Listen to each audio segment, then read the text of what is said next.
LAT Racing Oils is invested in winning. With industry-leading at-track support, superior engineering, blending technology, and the World Championships to prove it, LAT is your premier choice for racing lubricants. Used by NHRA Pro Mod champions Jose Gonzalez and Chris Thorne along with their closest competitors, LAT Racing Oil continues to carry top-level racers to the winner's circle in all categories of competition. From engine oil to transmission fluid and gear oil, LAT has you covered from end to end in your race car. A nationwide dealer network means easy access to our products as well. Visit LATRacingOils.com for more.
Good evening, everybody, and welcome back to Simtrax Broadcasting. Long time no see here from Simtrax. We are here with you live here with the Bandit Racing League here on Wednesday. Should be an excellent race as we are here at the Alabama Mile. We are here at Talladega, and you guys should be pretty excited about that, as I guarantee you we will be full of drivers here tonight. Plenty of racing, plenty of side-by-side racing. And one of the guys who enjoys racing out there on the super speedways is going to be Jackson Knock, who is joining alongside me here tonight on this 2.66 mile track, and this should be an exciting race. A lot of guys have been working out there on the track here, Jackson, working together, seeing if they're in the draft, but I would say the guys who haven't been practicing, they're going to be able to notice. For sure, these cars handle pretty scarily in the draft, especially at a track like this where we're going so fast. One of the fastest tracks on the Bandit Racing League schedule and the NASCAR schedule in general. So in and out of the draft, in and out of the wind, it'll move your car around. Difficult to get used to. Definitely need that practice on pushing and getting pushed as well in order to have any chance of making it up towards the front, especially near the end. Yeah, we talk about fast. Back in the 1987 race, by lap number 2, the average speed was 209 miles an hour here at this track, which was a lot faster than Cale Yarborough wanted to go, or Davey Allison, as Davey Allison flossed his way up to the front for the lead early in that part of that race. So right now we got our guys currently under qualifying right now, so I'll go ahead and make sure we jab some of our qualifying times up here where they're going to end up starting. Haven't gotten a 100% line up here yet, as I believe Dylan DeCastro is currently finishing out his last lap out there in the 23 Toyota, which I believe, yes, he is the only Toyota to show up here tonight. So right now he'll be trying to tote the weight here of that manufacturer. Mark Allen Bivens, current playoff driver, and you will notice out there in the green. And Mark Allen Bivens will be a perfect one to point out here. Let me see if I can get the drone footage there. The lip and the spoiler out there will be green on all of our playoff drivers, so you cannot miss them. And you should be able to see how they do out there. So Mark Allen Bivens currently knocking down his first lap here as he gets past the 18 degrees of banking as he heads here to the start-finish line, and we'll see where he ends up. Not marked for anything yet, 21st, so dismal start there. So we'll see how Mark Allen Bivens can do this second lap. Benjamin Lacey just able to squeak out when we saw originally the playoffs. So let's talk a little bit about the playoffs here, Jackson. Was the turnout last week any bit of a surprise? No, not really. Obviously, in the playoffs, we usually see a little bit shorter fields.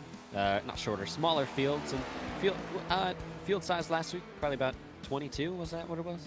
Yeah, I believe so. Yeah, about 22 last week, so a little bit smaller. Of course, towards the start of the season, we see around 30. But now we are all the way back up to, how many did you say it was? 33 today? At least. At least 33.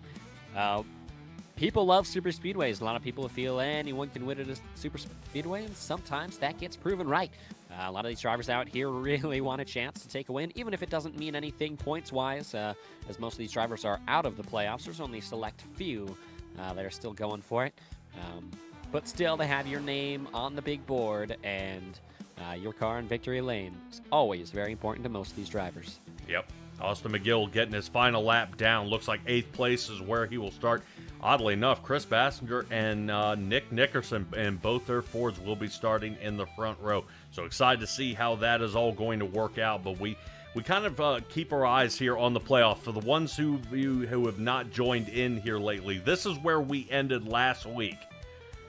On the last set of the playoffs, eliminations did happen. Everything below the red line were the guys below the cutoff line. And that is where everybody was at a real pinch at Darlington. Well, let's go ahead and update that screen here. These are our gentlemen who rotated and made it on to the next round. So you see Michael Ramos, Ethan Sikorsky, Connor Gibson, Mark Allen Bivens. Looks like John Osborne made it. Marshall Crocker Jr. made it. Eddie Hagge. And Benjamin Lacey, upsetting the field here, was able to squeak in. And Chris Bassinger, just barely. Yeah, I mean, just barely. And he's still going to be playing on the back foot here for the next couple of races if he can't keep these solid finishes going. I mean, he just barely squeaked it out here. So right now, drivers like McQuiggan were eliminated. Bassinger was eliminated out there. Kevin Foster goes home, and the 84 of David Lakey. They will still be able to race tonight, but that is not going to undo it here. So we'll see how that unfolds here as they are currently sitting down there during the warm up here, and I think we are getting ready to go as they are taking a quick chat out there of things that need to happen. I'm sure one of the conversations, Jackson, that you've been involved in down there, the first thing that they mentioned, they can't win it on lap number 1. Yeah, I mean, you can try to push all you want. You could sure lose it. Right, and you could actually total yourself out, which fortunately there is a faster pair here, but I would not want to lean on it on lap 5. You know, we got a lot of laps to go. Yeah, lots of laps. Obviously, there is a stage break. So towards the start, we see most races, no matter what track we go to, towards the start, everyone's a little aggressive up until that stage break, and it's going to be no different here. We're going to be side by side, 3 wide, going for the lead all the way up until that stage break. I expect to see at least 2 to 3 cautions before the stage break. People are not going to let off. But then after that stage break, I think we're going to see a long green flag run, possibly all the way to the finish. We've done it before here in the Bandit Racing League. Green flag runs all the way to the finish. We've just never really had to deal with stage breaks. This is pretty new for the Bandit Racing League, so very different set of circumstances than what we're really usually able to see at super speedway tracks like Talladega. Yeah, I definitely do expect to see some aggressiveness at the start, and then usually probably some single file racing towards the middle, and then towards the end, a little bit of aggressiveness. All right, well, I'm definitely hoping that they can just take their time, manage their tires, manage the way this track works, and work with each other out there, as we will be running this track here for 95 laps. Stage break will be at 33, 70% fuel limit. Now, if I'm not mistaken, only 4 sets of tires down in the pit, so it should be a plenty amount of tires here. I think a couple of guys may throw some on. As long as you're in the draft, your car will handle just fine.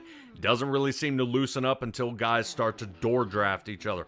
With a huge turnout here tonight, they have definitely crunched down on making sure that race control has his eyes on the track, because it is going to be a mess out here. You mentioned a couple of cautions. I definitely expect to see it. I'm just hoping it's not so early that it takes one of our playoff drivers out. But a scorching 115 degrees out there on the track. I'll be your producer tonight, Jackson Knock as the commentator, and Dalton Kilroe will be our guy in race control. So one fast repair. I'm sure a few of these guys are going to use it, and I know Benjamin Lacey has done that before, ended up taking his fast repair early on, and then unfortunately having to kind of try to piece his race back together. And then, Jackson, the way I look at it, man, you are having to tiptoe if you have to use that fast repair, let's say in the first 15 to 20 laps of this race. No, yeah, you got to be done for the rest of the race until the end. You just got to stay in the back. But I mean, honestly, I feel like that is usually the strategy to win these races. A little bit different in the next gen. This next gen, it's easier to lose the pack. Drafting is a little bit more difficult. You're going to want to be a little bit more towards the front, but you're going to want to take it easy the whole race. My strategy has always been staying about last place all the way up until the last 15 laps, and then make my way through the field. And that's always worked out for me at super speedways. I'm always up front there towards the end, usually a top 5. I almost win just about every time. I won at Atlanta using that strategy. So definitely just gotta stay clean. There's gonna be people who are gonna get into each other. There's gonna be people who are being aggressive, way too aggressive. They just want to see the lead. But obviously gotta take it easy. Yeah, and I can't blame them. You don't want to lay back so far that you lose the draft, but you don't want to be so aggressive that a caution comes out. I mean, really, where's a safe spot on Dega? I haven't seen a single race where there is a safe spot. If you're in the lead, I've heard you're a sitting duck. You're done for on the last pass. If you're in the top 5, now you're working with guys who want to shuffle around and somebody lead a lap. If you're in the top 15, now you're in the hot zone. You're right where everybody's falling backwards. Some are getting a run and going forwards. Guys are creating teams. If you're in the back 20, you're scrambling to get up to the front. So you're right now, you would think 3 wide racing. Possibly, I have seen hints of 4 wide of guys trying to see if it was possible in these next-gen cars. It is, but extremely loose. And we'll see who decides to pile drive it through. One name I want to mention out there is the 76 Chevrolet of Mark Allen Bivens out there. Something tells me this guy is going to be a moving force here on this race. I think he's going to work his way up to the front, stay up front, and look to get an early win here to set this next stage for the round of 8. So we'll kind of poke around at that just a little bit there, and we'll kind of keep our eyes on what these guys are doing as they are currently activating and rolling out there on the track. That's currently Jackson Duke out there in the 08. We'll see how he can do out there tonight. Curtis Yancey, there's another name, and that was the other one I was going to mention here, Jackson. Right now, if this is going to be another troublemaker out here, Curtis Yancey does not like to wait. This guy likes to get up front, lead early, and finish early, and definitely move himself on, but not a playoff driver. I think Curtis Yancey missed it by just a little bit. But if you think Curtis Yancey is actually doing quite well, just like Nick Nickerson, and has come out here and gotten himself some wins with so little attendance here. Yeah, Curtis Yancey usually always up towards the front, like you said, because he's not afraid to get aggressive. He uses that front front bumper a lot no matter what track we're at. Obviously, at this track, using your front bumper usually more helps the person in front of you rather than hurt if you do it correctly. But I definitely expect to see Curtis Yancey pushing, blocking, pretty much doing whatever he can to get up front at all times. One of our most aggressive drivers, and one that does not care that he's not in the playoffs. He will race you the same way no matter where he is and what his position is. He wants to be in front of you. Yeah, and I could definitely appreciate a driver like that. You know, he wants to get up to the front, get his race team up there, and start scoring some points. But hey, I even see Margot Guzik as we hone in here on Brett Guzik in the 04. Brett Guzik, I would say, had his strategies out here of saving tire and saving fuel may actually work against him at this race. You've got to stay. This is an odd pack racing out here, and him out there with BC Sim Sports, the first thing he's going to be doing is trying to find his teammates. Teammates like Carter Phillips, Chris Ferreira, Dawson Guzik, I believe, might actually be out here on the track. I'm kind of poking around to see if he is. I saw he was considering doing it, but he may just be playing spotter out there. Eddie Hagge and Jason Greenwell. Now, Jason Greenwell, we haven't seen him in a long time either out there in the 83 Ford. Let's see how he can do here tonight. Guys, you can never miss that nice turquoise and gold color that you see out there on the Fanatec machine. So, interesting enough where these guys are going to line up, how they're going to get themselves up to the front, and these smaller teams with Dylan Nicastro, the LFR team with Duke out there, and Mark Galloway. I would be concerned if they are going to have enough drivers to work against these larger teams. I mean, we see a lot of fans out here rooting on Victor Weaver in the 18. The only help he would have out there, if there's a possibility, would have been Matt Bailey. But I think Matt Bailey, honestly, is his spotter out there tonight. So, Jackson, have you had the opportunity of a human spotter out there rather than the computer helping you here? Kind of an AI spotter,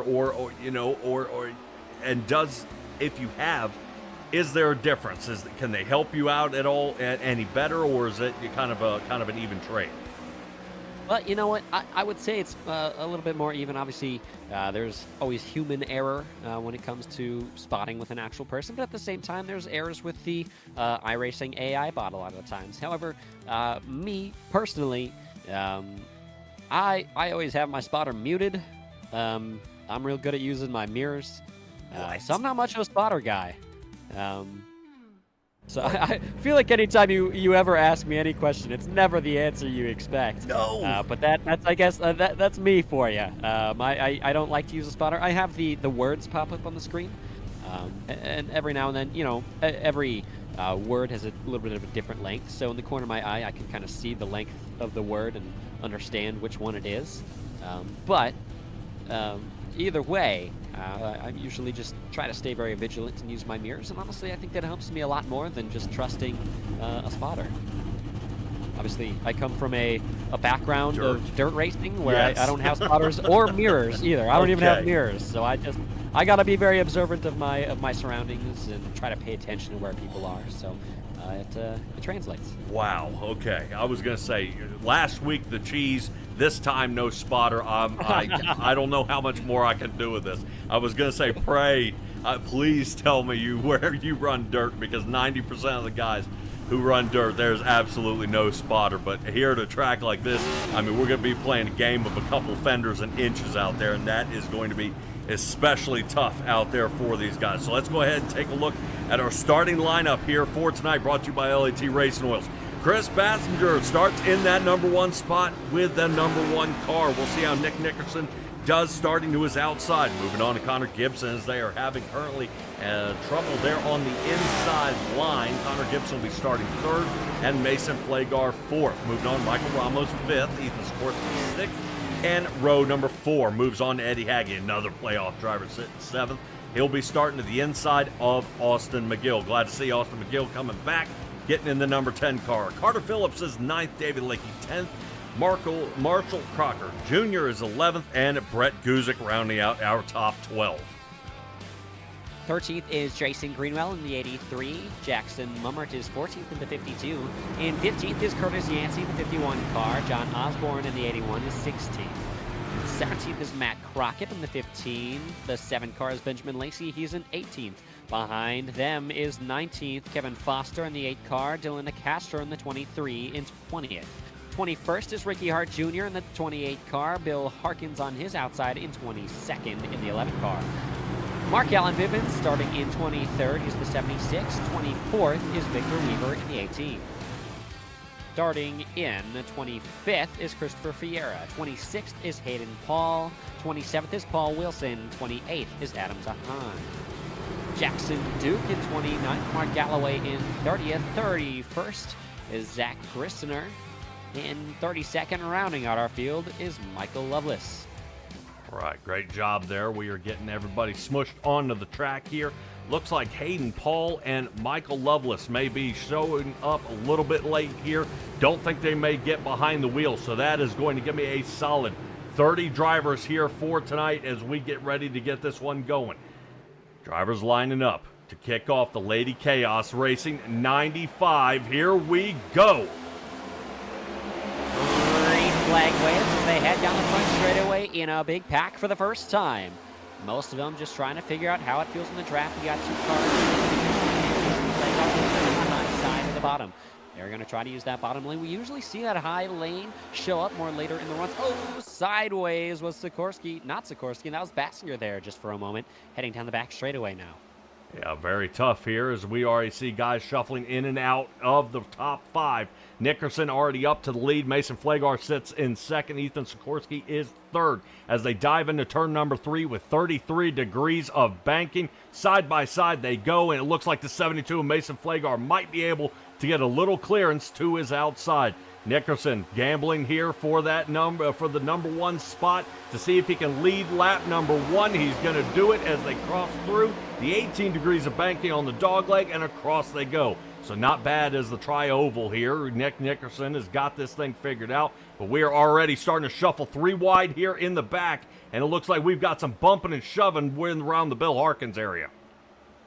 Yeah, Bill Harkins going to let off. He wants no part of this. There's a little bit of blinking, a little bit of lag there from Christopher Ferreira, but obviously he has gotten it back under control.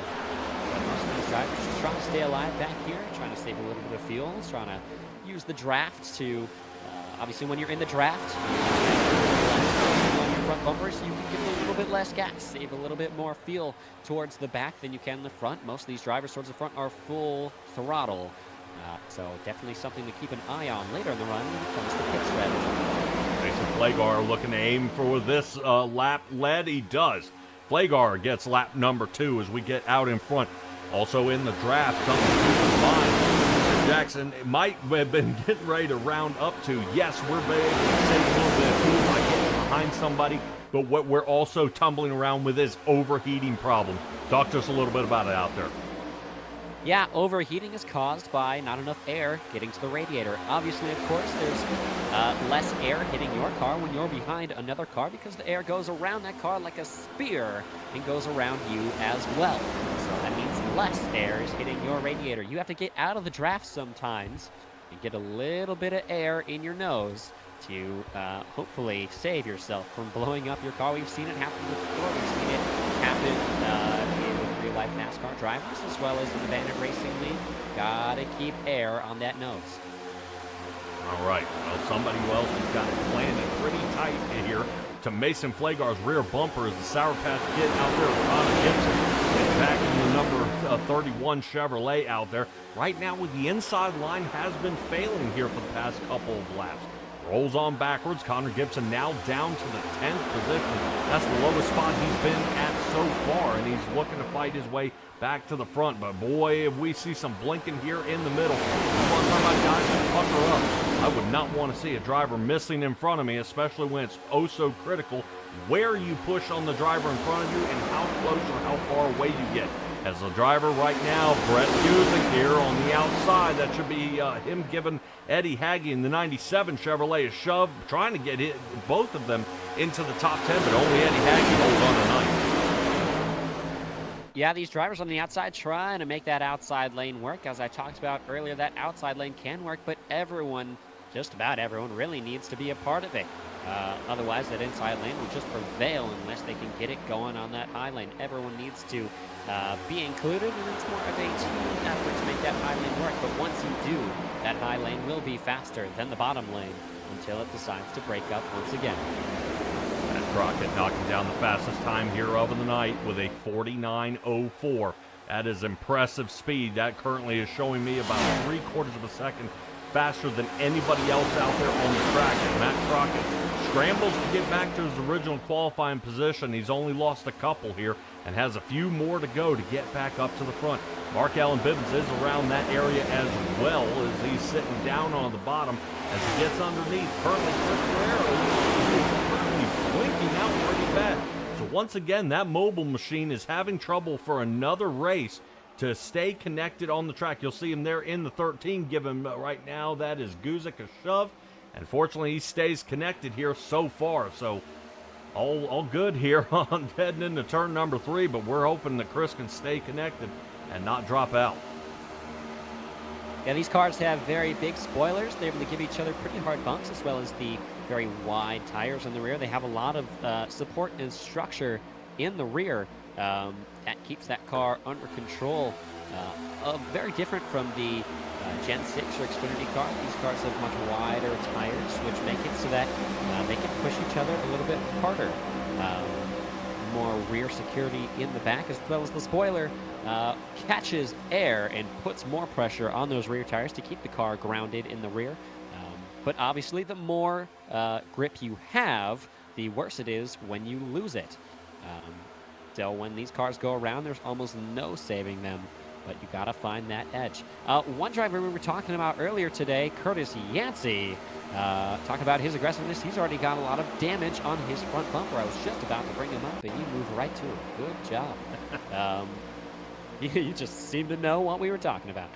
But no, Curtis Yancey, lots of damage on that front bumper already. If he moves out of the draft or leads a line, there's not really going to be much to it. He's going to be a lot slower than the other drivers.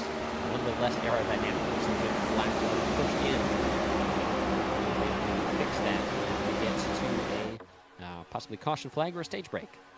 Yeah, hopefully his pit crew will be able to pull that out. I was going to say, Curtis Yancey's a good one to mention because he has been following the only Toyota out there of Dylan DeCastro, gaining 14 here on the night, getting ready to break into the top 5. Whoa, Connor Gibson out of line there just a little bit, and it does seem to jam him up pretty tight, so hopefully he is able to calm that thing down a little bit. I think Connor Gibson got a heck of a run, had to bleed off that speed. He pops up to the high line, swings back down, and now check out Yancey. Hanging back just a little bit, doesn't want to get involved. If right now everybody's starting to feel a little bit looser out there. Tires plenty warmed up, everything's feeling real good. And Castro, he's doing the bobbing and weaving out there. Boy, that looks like some controller driving, baby. The 31 thinking about sending it up the gut. Here it comes. 3 wide, and we are spreading hard here down the backstretch. Yeah, no one trusted to stay behind that 21 car, or 23 car, excuse me. Connor Gibson saw an opportunity to get to his inside. He was very loose, very wobbly, and that is one of the things that you Pat Pack is a wobbly race car. He's never got around him and left him in the dust on that high side by himself. Yeah, we talk about going to the back and how critical the draft is. He got bumped out and is currently scrambling right now down to 29th. Snug in behind Victor Weaver here. I believe Grindsteiner is currently way back there. I believe about almost a lap down here pretty soon if he doesn't pick up the pace. Aiden Paul down a handful of laps as well. Currently, 4 is where he is. Let's check back in on Nick Nickerson, as currently he is having to tumble up for the lead, as David Lakey has gotten the lead out front. Patsy Steele going to be jumping up and down with the other 100,000 fans out here at Talladega. Excited to see that David Lakey's got the lead. But boys, he got a slew of cars behind him here. It looks like a sea of cars, especially here at Talladega. They spread out all nice and wide, everybody looking for that certain lane to see if they can find a little extra speed to work their way to the front. Yeah, David Lakey was able to make his way up there on the high side. We talked about those drivers trying to make that high side work. They need more and more drivers. It seems like they were able to get up there all the way to push David Lakey to the lead. He then went low. That bottom lane seems to be prevailing at the moment, but Ramos trying to make it work on that high side. We got Mason Flagar and Connor Gibson right behind Ramos trying to make it work. Oh, never mind. They're going to go to the bottom. They're going to leave Ramos out to dry. Yeah, that he is. It looked like he started getting a decent run there. Now Ramos here, back he goes. So still rolling back. 6th place. Here comes Connor. All right, now let's see if he decides to help him. Boink, there he does. Gives him a nice little shove there. And notice the 51 of Yancey. Oh my gosh. Marshall Crocker turns in the meat and the sandwich there, gets smashed. As Yancey does not let off at all. Hard to drive out the other guy's windshield when you're that close. Yeah, seemed to be able to make it work though. Got that 78 all the way up to the Sour Patch Kid. He's back sporting the Sour Patch paint scheme. Now I can stop calling him the not so Sour Patch Kid. Oh, Marshall Crocker Jr. is also running. No, not Sour Patch. Nope, the Rogue Energy machine. He's our other fancy color that we got tumbling right back there. I'm looking to see if there's any damage here on the back of Marshall Crocker's car. As Yancey is doing some shoving here. I thought I saw the Ford symbol might be folded in just a hair there. Right now, yeah, Marshall might be on that radio kind of giving him some lip here. Saying, hey, back that thing up, dude. That is enough. Nowhere else left to go. They are trying to get Ramos back underway. Ramos is snugging in behind Jason Greenwell. Greenwell now getting up 8th position to sit in the top 5. Lincoln Chevrolet still leading here, and 4 Fords finish out the top 5. Nickerson, Sikorsky, Bassinger, and Greenwell. Yeah, we got a lap car on the way. We're going to see it in the next lap or so. How is that going to shake up things? Depending on where the lap car goes, on the bottom lane, the high lane, the middle lane, will everyone be able to get around him? Prevail if there's another car, slower car in front of it.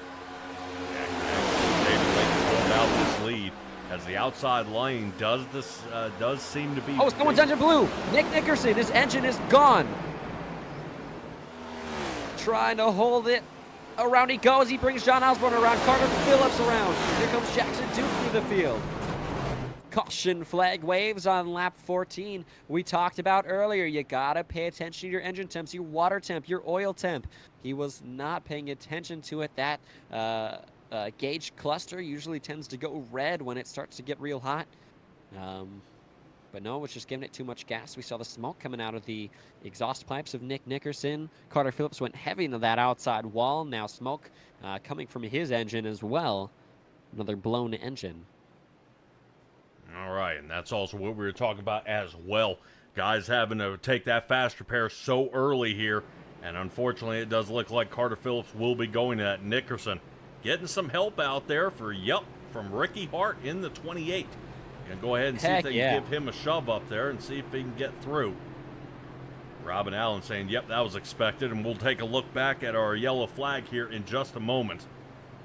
As I believe, yes, David Lakey was able to hold on to it. But like I said, there was no safe place on the track. We just got a caution from somebody sitting in the top 5. So, yeah. Actually, in the number 2 spot here's Nickerson. So got going. Blew the radiator out of it, and then he is getting fortunately pushed into pit road here, trying to get him up to speed as high as they can go. Currently he is floating at 63, and meatball flag for 3 drivers: Carter Phillips, Nick Nickerson, Hayden Paul. What do you say we go back and take a look at what got us going here? I would love to. Brought to you by Perfect Shine Auto Spa. Look at that. Yeah, just trying to hold it together. Obviously, when there's so much, you have so much torque in those rear wheels. They're spinning. You're at the top of your RPMs, and when that engine blows, even if it's not exactly wheel hop, it still acts as if you have a lot of brake bias in the rear, which then makes your car very loose. Obviously, you can't hit the gas. You could put it in neutral, but this is a sequential gearbox. So in order to shift down, you would have to go through first and all those gears while you're going that fast. You just can't do it. You'll spin out even worse. So very loose when your engine blows. Nick Nickerson barely able to hold on to it. Involved a couple others while trying to save it. But even just all the way through, car acts like it wants to do whatever it wants. Yeah. Obviously, he got a little bit of help, but either way, even if you hadn't gotten hit, there's just almost no saving that. So great driving by Nick Nickerson. Yeah, at least trying to save for what he had. I think the worst part is, ouch, 30 into the wall. There's Weaver down on the bottom. Just how many people got tangled up with this? So Victor Weaver, Paul Wilson, Carter Phillips got tangled up. Yeah, I think even Dylan DeCastro might have been a little involved there. Wild mashup there. Let me see if we can find just one more peek.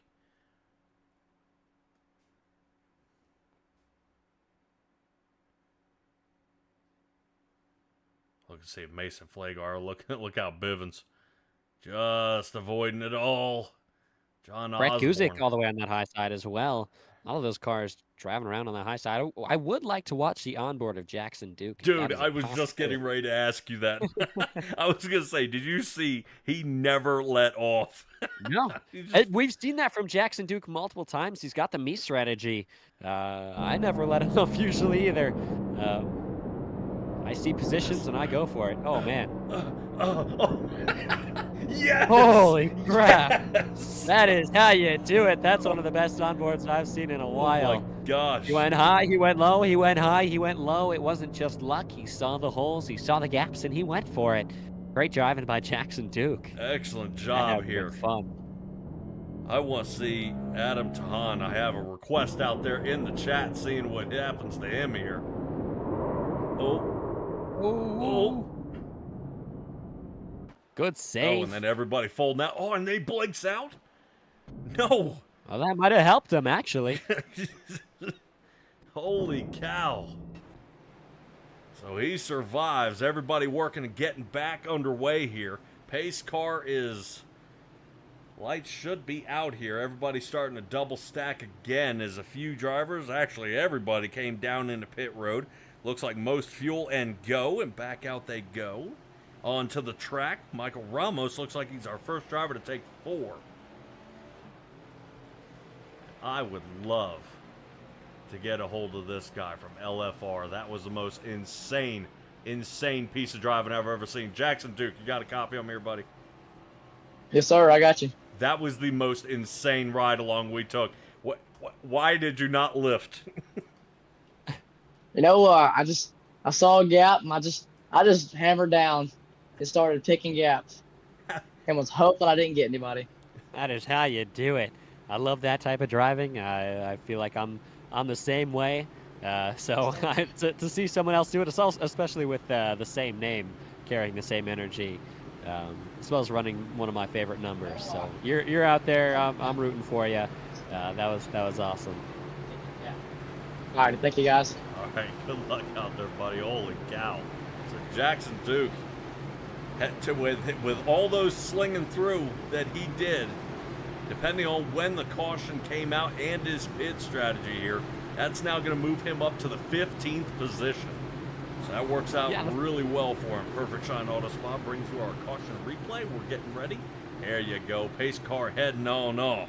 Marshall Crocker with a blistering speed out there. 8 seconds in the pit box. So in and out. Gets back onto the track. Looked like they said everything was okay from the Yancey bumping around. And we're going to get back underway here in just a moment. Enters that Geico restart zone. And we are back under green. Yeah, green flag is back out once again. Marshall Crocker Jr. is going to lead us to it. He's got a big gap. He's going to go to the high side. Whichever lane is going to give him a better run. Bivens with the help. He then goes back down to the bottom. Try to block that lane. Mark Allen Bivens is very aggressive. He has to, really. Of course, never on purpose. But this early in the race, he's just going to push you. No, never on purpose. No. Of course not. I would never accuse of anyone doing anything ever out of malice, of course. Yeah. So once again, Bill Harkins taking the high line here and letting everybody else go on around. Bivens has gained almost currently 20 positions from his original start back in 23rd. Oh, looks like we got somebody coming back down pit road. Nickerson has been black flagged. What is the black flag for? We will double check here. I don't know what happened to Nickerson as he is heading down into pit road here. I was wondering if we had a lane change, as we should be under green here. Green flag is out. Following behind Hart. Yeah, unknown under black flag here. I don't see a pass. Could have been speeding down pit road. Did he pit that last time by? He was in the back. Oh, caution flag waves for the second time. I don't see anyone around. Tahan. Tahan is around, and I think Bill Harkins is around. He's caught up deep in the grass here. There we go. Maybe something a little higher rather than around. Second caution here of the night on lap number 20. See what happens to Bill Harkins here. Oh, man, just a big stack up. Nowhere to go. Look at the wheel. Just doesn't move. I do believe that is an iRacing glitch and not. I hope so. It just felt like I've seen guys that just let go of the wheel. Just, you know what? I give up. That is true. I can't. What? Stack up from Eddie Hagee, accordion effect, all the way back to Adam Tahan. Curtis Yancey just right on the bumper, sent him around. Whoa. Well, Curtis Yancey probably now going to have the opportunity to use his faster pair. Not going to have that damaged front bumper anymore. It originally had the hood up over top of the windshield. Something tells me that is now debris on the racetrack. Let's see if it's still connected here as he heads down into pit road. Seems to be. All right, 51 machine coming down. So Jackson Duke, John Osborne, Kevin Foster, Zach Grindsteiner, and Paul Wilson are heading down pit road. Looks like Jackson Duke, quick splash and go and back out there. Might be a good call to try it later on. Adam Tahan, he's been meatballed, so he's not leaving pit road anytime soon. 17 with a ton of damage out there.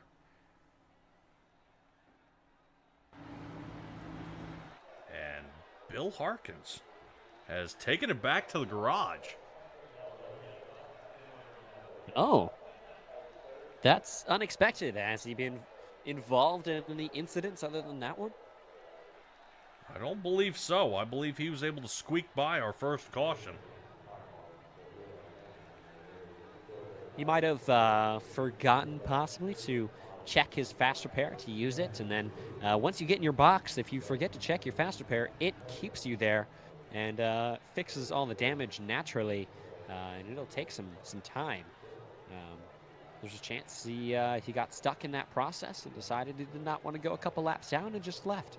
Yeah, Bill has also had a hard year. This guy, just every time he gets an opportunity to get back up there, it has been pretty tough for him to get back out on the track. So checking out there, Nickerson did have to spend time over a minute down pit road during that black flag, and I would like to see if there was a possibility of getting a hold of our race control out there and see what's going on. Dalton, you got a copy on me here, buddy? Yes, I do. All right, buddy. I hate putting you on the spot out there. During our green flag restart, Nickerson was black flagged and had to come down pit road. Any idea as to why? So the reason he got a drive-through penalty was because of the 15-lap rule that this league has in place. If a caution is brought out or one specific car is deemed at fault, then they are given a drive-through penalty in the first 15 laps. While, yes, it sucks that his motor did blow, still, that caused the whole melee that happened afterwards. And that was just from, he even said it himself, that was just from the lack of kind of paying attention to his temperatures, because he was talking about strategy with his team.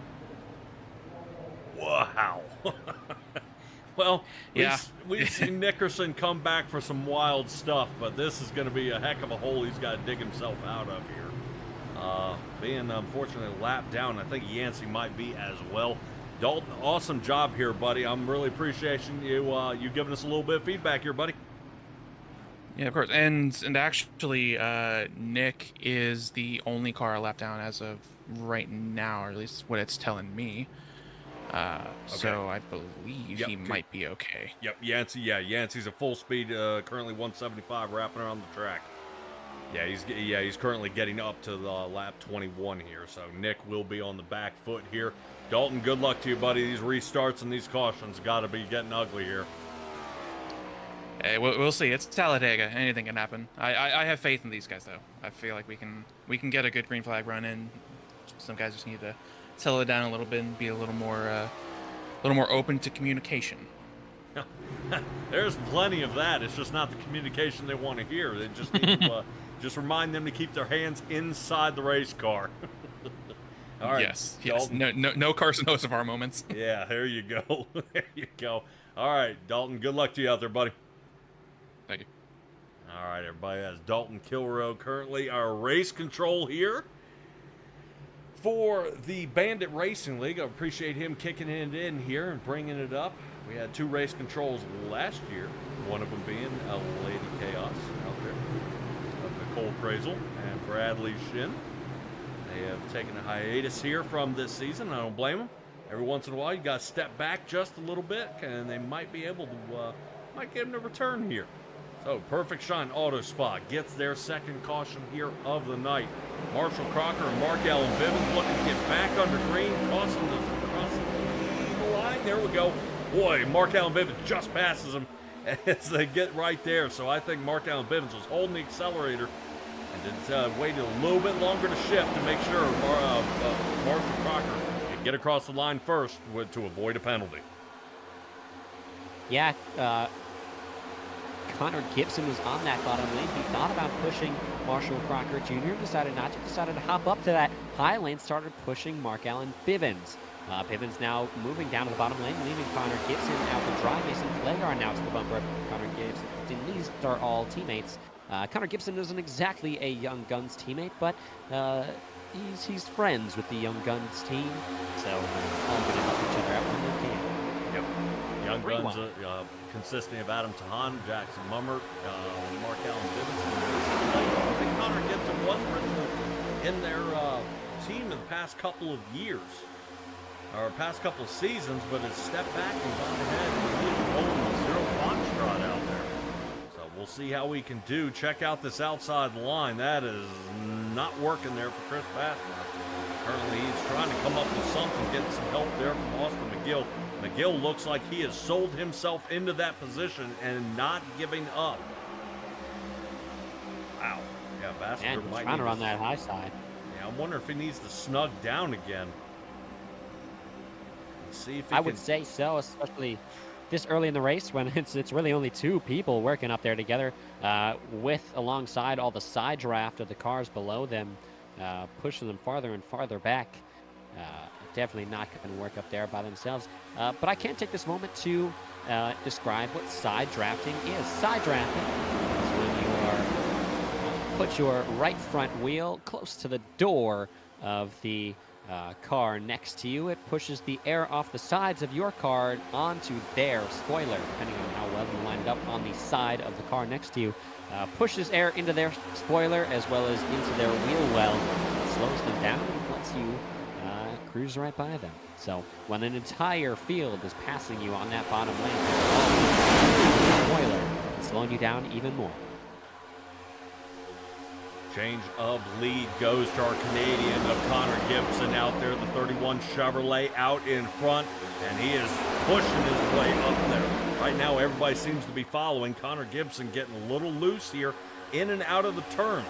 You'll kind of see it move forward. Snake game here. You see the front driver moves down below the yellow line, and the 4 or 5 drivers behind him will do exactly the same. Oddly enough, it's not their fault. The amount of draft actually will pull them off the track. And that's why it's so critical that the guy being pushed is staying solid. As right now, Mason Flagar getting off track here, shoved from the 84. David Lakey not looking to have this thing go 3 wide. He wants to spin it back out. And Lakey trying to push for all he's got. That high lane now has more cars than that middle lane. Going to be fighting each other as long as they can get it together. But these cars are all over the place for the lead. Not quite side by side, but more single file in different groups. Tandem drafting. This line seems to be the only line that's holding up, but they just cannot seem to get themselves together. Wiggling around. Can't quite find speed up there. Yeah, you notice how Ricky Hart is doing just that. Trying to snug down close to Chris Ferreira there to see if he can get a little speed from that door draft, but that is not going to work. They're starting to work their way up to the front, though, starting to get a little help as the front and even the middle of this field has shuffled up all over the place. Connor Gibson moves out of the lead as Eddie Hagee now takes over. Hagee up into the front, as he was, I believe, the beginner of our second caution out there. They did not find him at fault. Stack up out there. And that is going to undo a couple of these guys' race, especially Bill Martin, back to the garage. Still remaining 3 wide here in the back of the Osborne area, as he is currently in probably one of the worst spots. Chris Ferreira, blinker to the top, Guzik and Foster around him. Ethan Sikorsky was on the bottom lane. He was in 3rd. He went up to the high lane and got around Eddie Hagee. Ethan Sikorsky is currently our new leader. Top 5 was all playoff drivers from his way, as well as Galloway getting around Gibson, now getting around Ramos. But still, the top 3 all playoff drivers. We have Ethan Sikorsky, Eddie Hagee, and Marshall Crocker Jr. They're single file pushing each other on that inside lane. Mason Flagar moves up to the high side with help from Ramos, another playoff driver looking to get to the front. One driver we haven't really pointed out much in the playoffs, Benjamin Lacey. This guy's all the way back here in 24. Something tells me he's planning for doomsday here, especially expecting everybody up front to start causing a ton of problems. And as well as, where is John Osborne? Currently 14th. There he is, Osborne there on the outside. I saw him originally in the center, couldn't find him, and now there he is, getting a little help from the GFR teammates there, as they are now starting to stack up. Woo, the 23. Dylan DeCastro's Toyota slipping around just a little bit behind Mark Allen Bivens, and that is one of our favorites to make it to the Champ 4. Yeah, we've been talking about Dylan DeCastro all night, slipping around. There is a possibility he's on a controller, especially at a track like this, the Super Speedway. You don't always exactly need the best of the best wheels. Like I've talked about, my Daytona race for Bandit Racing League last year, I played on keyboard and mouse. My wheel didn't come in the mail yet, so I did what I could. So I wouldn't be surprised if there's a couple drivers out there doing what they can as well. Huh, I didn't know you could drive it on a keyboard. All right. Yep. You use click as the throttle, right click as brake, and then or you can set it to whatever you want, but then you move for your mouse left and right to turn. And I used E as my upshift, Q as my downshift, and the shift button. Excellent. All right, we see these guys driving by at over 200 miles an hour out there, as they are still driving on the wheels off this thing. Mark Galloway, one of our guys out there in the number 3. Hopefully he's able to kind of get a little juju out there from the Intimidator himself. Hopefully he's able to get up there. Currently Galloway is sitting in 9th as that outside lane. Whoa, Chris Ferreira. Yeah, I know you want camera time, buddy, but you better stick to the track, as he is all over the place. Once again, front nose damage to the number 13. So, obviously, he's having some stack-up issues out there. And I'm wondering, as right now, Carter Phillips heading down. Look out! Oh. That is off Did track. not hit the cone. He could have gotten a penalty. He decided he was not going slow enough to make it onto pit road, so he quick moved the wheel to the right, avoided pit road, now probably going to go a lap down under green, but at least he won't get a penalty. Yeah, hopefully not. Stage break will be at lap 33, so if he can just stick it out, maybe a quick pit stop and get back into the fight. Currently, check out who's in front. Connor Gibson back up there. Michael Ramos hasn't been up to the front row in at least 30 laps. Ramos finally getting his chance back into the front and is able to slick his way up there. But Connor Gibson, Eddie Hagge, Ramos, Marshall Crocker Jr., and David Lakey sit in the top 5. All of them having chances to lead here tonight. 1 lap to go. Connor Gibson is loose off the bumper of Eddie Hagge. Eddie Hagge goes around off of Marshall Crocker Jr.'s bumper. Kevin Foster, I believe that is Bivens in the back end involved, but we are still green. Eddie Hagge is off the track. Ramos is currently leading us. Gibson is right behind him, now getting passed by David Lakey. Wow. Down the back straightaway, pushing hard on that outside lane. David Lakey trying to get around him. Will he move to the bottom? He's got help from Jason Greenwell. No, they're going to stay high. Greenwell goes low. Going to look for help from Connor Gibson. Connor Gibson with a shove from Marshall Crocker Jr. Side by side, all the way to the back. Greenwell and Ramos out of turn number 4, down through the tribal for the final time for the stage break. Connor Gibson with a huge push to Jason Greenwell. Jason Greenwell is going to get it. Big crash behind him. Jackson Duke makes it through again. Marshall. Oh, no. They're still smacking each other. That 3 car went heavy into the outside wall. Maybe not too bad. Oh, I take that back. Yeah, I was going to say that right front wheel looks like it's wobbling around a good bit. Uh-oh. As things are breaking off as he's driving, he's trying to hold on to it here. Yep. We saw so many cars crash there just for a stage. That was monumental, really. A lot of cars taken out right there. I think the one with Eddie Hagge was the one that confused me a little bit. Is we weren't, I guess maybe they didn't realize they had to go to the final one. And then Marshall Crocker getting turned around out there. Yeah, I'm trying to see where Marshall Crocker finishes this stage. See, Osborne's getting pushed around. Currently 3rd in line. This is going to be Marshall Crocker. Sneaking underneath. Does Flagard clip him? Yep. He does. Right into Ramos. Bam.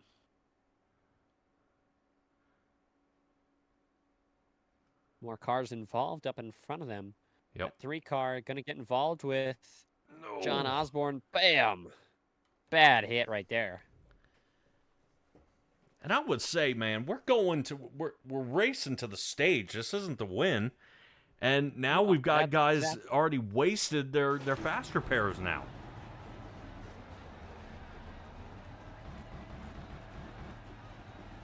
Yeah, he's trying to get in the box. Oh, he didn't check it. Oh, no. That's not good. Yeah, he's going to be out of it. Oh? Wonder if he's too close to the How was wall. he able to move? We better stop watching. Oh, yeah, he might just be too close to the wall. You're right. And he tows it back to pits. No. So 3 giving the meatball flag out there. Eddie Hagge is being forced to repair. Mark Galloway forced to repair. And John Osborne being forced to make repairs. And maybe something we can poke at just a little bit there is when I say the meatball flag, it will be a black flag with a orange circle in the middle. That comes from the NASCAR officials that you must repair your car. No more putting around out there. You've got to go back and get your vehicle fixed. As you can see, Eddie Hagge trying to stop his car as he's under heavy damage, but like a genie, little snap of the fingers there, and bam, back to good. So we've got pit stops happening all over the track between all drivers. Most guys, just about 95% of them are taking tires. Connor Gibson did not, though. 8.5 seconds. He gets back out there with Paul Wilson, who took a 7.82 second pit stop. Michael Ramos, looks like 2 tires for him. Looks like a set of right sides for him. They're on lap 35 with a 1085. And everybody else taking tires and fuel. Lakey in and out of pit road here. 5.5 seconds.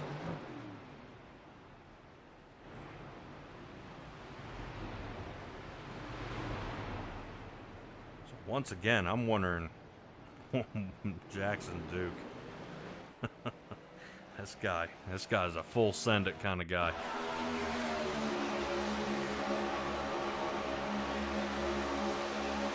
Watch Jackson Duke right there in the center.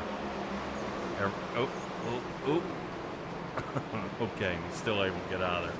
Hopefully that's a little bit of contact, but yeah, probably, well, not minimal. But we saw Kerwin Yancey with that amount of damage driving around just fine. Obviously, it's going to slow him down a little bit when he's out of the draft, but well, he's got it all fixed. Not sure if he used a crash repair or if the crew is just able to fix it that well. I would hope not. That would be terrible. I believe that'd be some poor usage of a fast repair. Yep. Unless there's some underlying damage that we did not quite see. Oh, you can see out there in the chat as well. They half dead out there saying, "Hey, I tried to tell him it was 60 to go and was just a stage." And he said, and then you see what the response was. Yeah. Well, I mean, if you're a playoff driver, you do want to get the highest spot out there. You know, try to score some stage points for the next round, but I would much rather go for the win later on. Yeah, like I said, I expected to see some carnage for that stage, but now I think we're going to clean it up a little bit. I think we're going to get a real good green flag run. I'm going to guess these drivers can only really make it about 40 laps on fuel at the most. So I expect to see possibly a green flag pit stop towards the end if we go caution-free. Yeah, a lot of people are making mistakes, though, so that is giving them an opportunity for fuel and goes for most of the drivers. Currently, I'm showing Bill Harkins back to the garage. Mark Galloway looks like his team is actually might be trying to fix it. They might not be. I'm currently showing car is in pit road, but not the box. I don't know if the number 3, what's going on there. John Osborne, I think, was able to get back out there, but he's going to be a couple laps down. Adam Tahan will be a lap down, so he'll be lining up in front of John Osborne here. And Nick Nickerson. Well, we were talking about how big that shovel was going to have to be for him to get back. He'll be on the lead lap now. So Nickerson will be starting in 25th. Expect to see him in that front row as we are not double stacked very well. It's only, I believe, the front 10 rows should be double stacked. After that, no dice. As we, what in the John world? Osborne goes around in the back. Heavy hit for John Osborne. He crashed on the tri-oval. No caution. What caused that?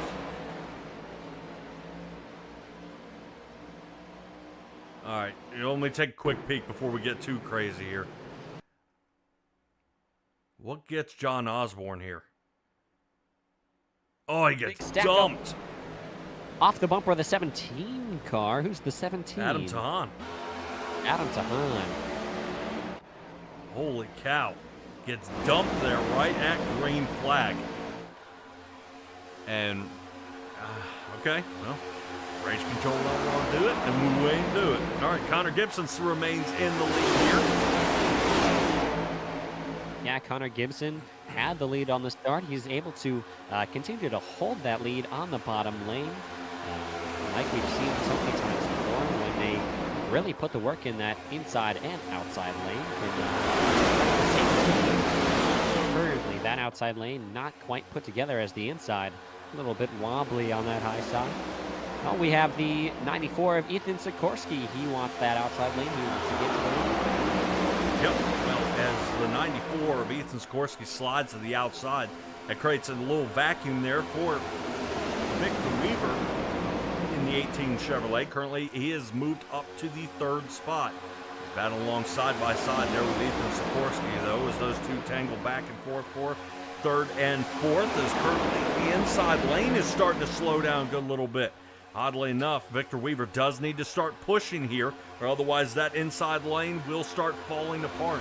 Currently, they are praying that he will do that. Paul Wilson is noticing that there's being a problem as he fades back off of Connor Gibson. Yeah, Ethan Sikorsky, huge run with the help of Michael Ramos. All the way cleared by 3 cars. He's thinking about going low, but he's going to stay high. Just got to hope that Ramos doesn't decide to go under him. Never mind, he left him in the dust. He's going to go low. Ramos now going to continue trying to use that run. 4th caution of the day comes out. Christopher Ferreira. Oh. Yeah, it's going to involve Christopher Ferreira, Jackson Duke. I believe that was Matt Crockett as well.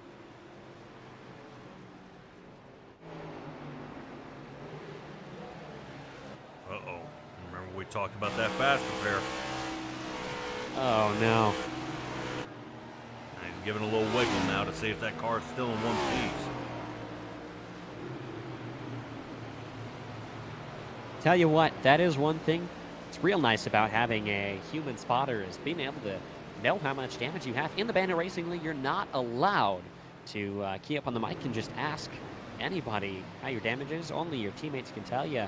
But when your teammates aren't anywhere near you, you have no idea how much damage you have in your car. If you need to pit, if you have to stay out, you won't know until you go back green again. You have to be slower than the rest of the field. You are just full of good information. I didn't know you couldn't ask. Normally that's the thing in officials. Hey man, how bad does my rear spoiler look? It's still there, buddy. We're good. Holy cow, you know what? I'm a little evil. When someone asks me how much damage they have in officials, I always tell them it's way too much and they got to go down pit road. There's a shot. Is that Crockett? Yeah, Matt Crockett. Yeah, no, these drivers are not allowed to get information like that from each other. Bummer.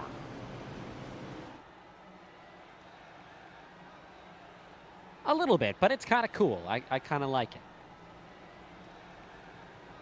It adds another level of reasoning for having teammates. Yeah, I just think about some of these guys who don't have teammates, you know. Victor Weaver doesn't have a teammate out there. Dylan DeCastro doesn't have a teammate out there, you know. It feels like it thins the herd. So I guess it's a good idea to go out there in numbers. Boy, look at the 10 trying to go for it. Why you got to make friends. We see a lot of drivers out here doing the opposite of that, but definitely got to make friends, got to make teammates. But I when think, you know... But what if you drive like Curtis Yancey? I mean, he found a home even with zero Foxtrot. I mean, just... Well, that's he had insane. those friends before he started to drive like that. That's the difference. Okay. And now he feels safe because, you know, now he's got backup now, huh? Exactly. Yeah. Oh, my gosh. All right. Well, our third caution here of the night brought to you by Perfect Shine Auto Supply. Awesome. Chris Ferreira, part of our last wreck there. Trying to fix up some of that damage will be Marshall Crocker. He's down pit road. Chris Ferreira will be in for an extended time as well. Jackson Duke trying to see if he can get that front nose pulled out. Zach Grindsteiner in the 14. Haven't talked about him too much here tonight. He's been tumbling around there in the back. And I believe Adam Tahan, I'm currently showing him with a possible black flag here and will need to serve it.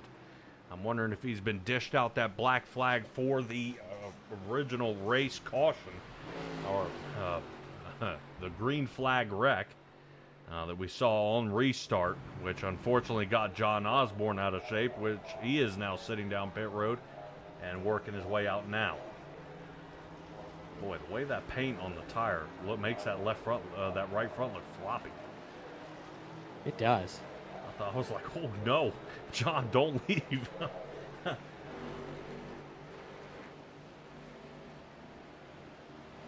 right, Hambone out there saying there's still 50 laps. Don't get nervous about anything yet. No, there's still things that can happen out here at the track. GFR is starting to, I would say, like Transformers or Autobots out there. They're starting to transform and work their way up to the front and assemble. And currently Kevin Foster and Nick Nickerson are sitting 6th and 7th. They'll be looking to charge back up to the front and see if they can regain that lead. I think Nickerson probably has got a general idea to put post-it notes all over his monitor up there, cover up all the other gauges except the temp one. Cannot afford to lose another motor.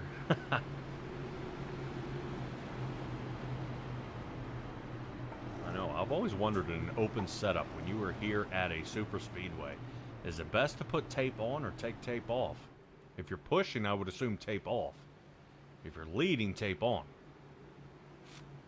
I suppose would help, a little bit, but even I wouldn't think there's any real reason for tape. Obviously, yes, it creates a little bit less air getting into the radiator or just the engine bay in general, which can create a little bit less downforce, which will make you a little bit faster. But at the same time, putting tape there in general will still give you downforce, so you'll be slower no matter what at a track like this. So I would say never tape.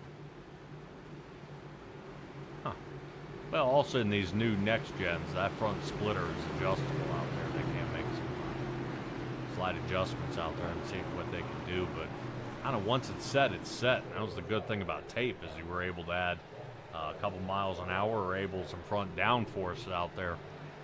If you notice you started getting into the lead. So we'll see how it goes.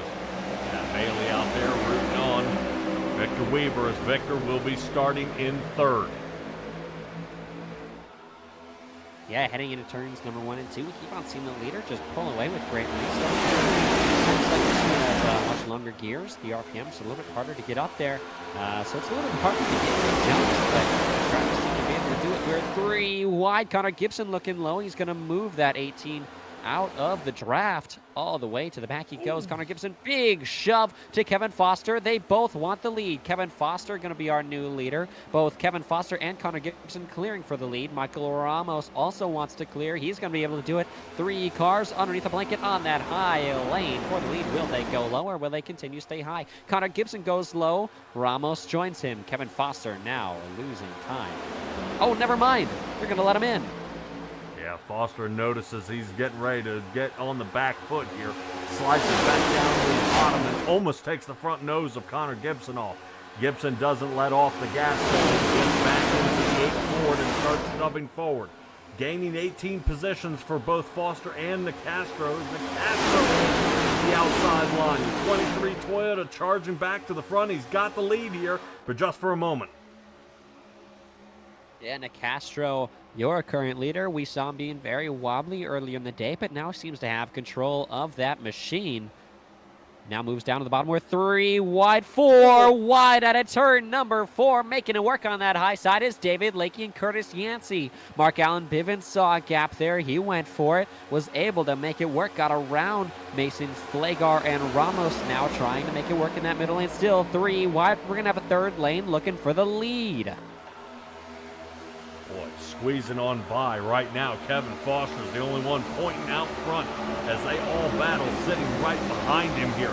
Mark Allen Bivens, Dylan Nicastro, Mason Flagar, Connor Gibson, David Lakey, all shoved into the back here, trying to find a groove to get on through. Outside line is actually doing quite well here, as Mark Allen Bivens is going to lead the charge, but GFR, one nose to tail here, going to try to run these young guns down and see if they can get them behind him again. But notice who from Zero Foxtrot of the 84 and the 51. Right now, I've got 3 teams all working together here in the front, trying to get something going. Yeah, we are side by side by side. We saw 3 wide there in the back just for a moment, but Mark Allen Bivens had the clear for the lead if he wanted to go down to the bottom, but he decided to stick with his teammate on the high side. He lost that chance to get to the lead, and now is just trying to get both him and his teammate up there. We are 3 wide. It is tight up there. Christopher Ferreira all the way down to the bottom underneath. He got pushed down there. He's been able to save it. Jackson Duke with a big push from Ethan Sikorsky. They're trying to make it work. They're going lower and lower on the track, but still, these leaders are side by side, door to door with each other. Foster and Bivens just cannot get away from each other. No one seemingly being able to take this lead away. Oh, door to door for our leaders there. We kept our eyes on Jackson Duke as he was able to squirt through and get up just a little higher though. Sitting now in 8th, cutting down Mark Allen Bivens. That's going to go ahead and secure him for this next lap. Led though, awesome job here. The young gun sitting there in the 76 and currently on the outside with Mason Flagar. That is Flagar into the wall. Watch Oh, this. heavy hit. Oh man, no caution yet. Is everyone going to be able to save it? We go caution free. Everyone backs it down. Holy Bad damage for Mason Flagar. Hit to the wall, damage out there. Debris on the track. Broken right front toe link for Mason Flagar. No caution.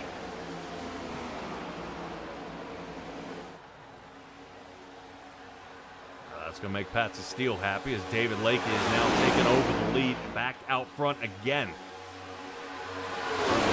Drivers here in the top 5 have gained a minimum of at least 3. If we knock Ethan Sikorsky out, we've seen guys gain at least 10 for our guys in the top 10, or excuse me, in the top 5.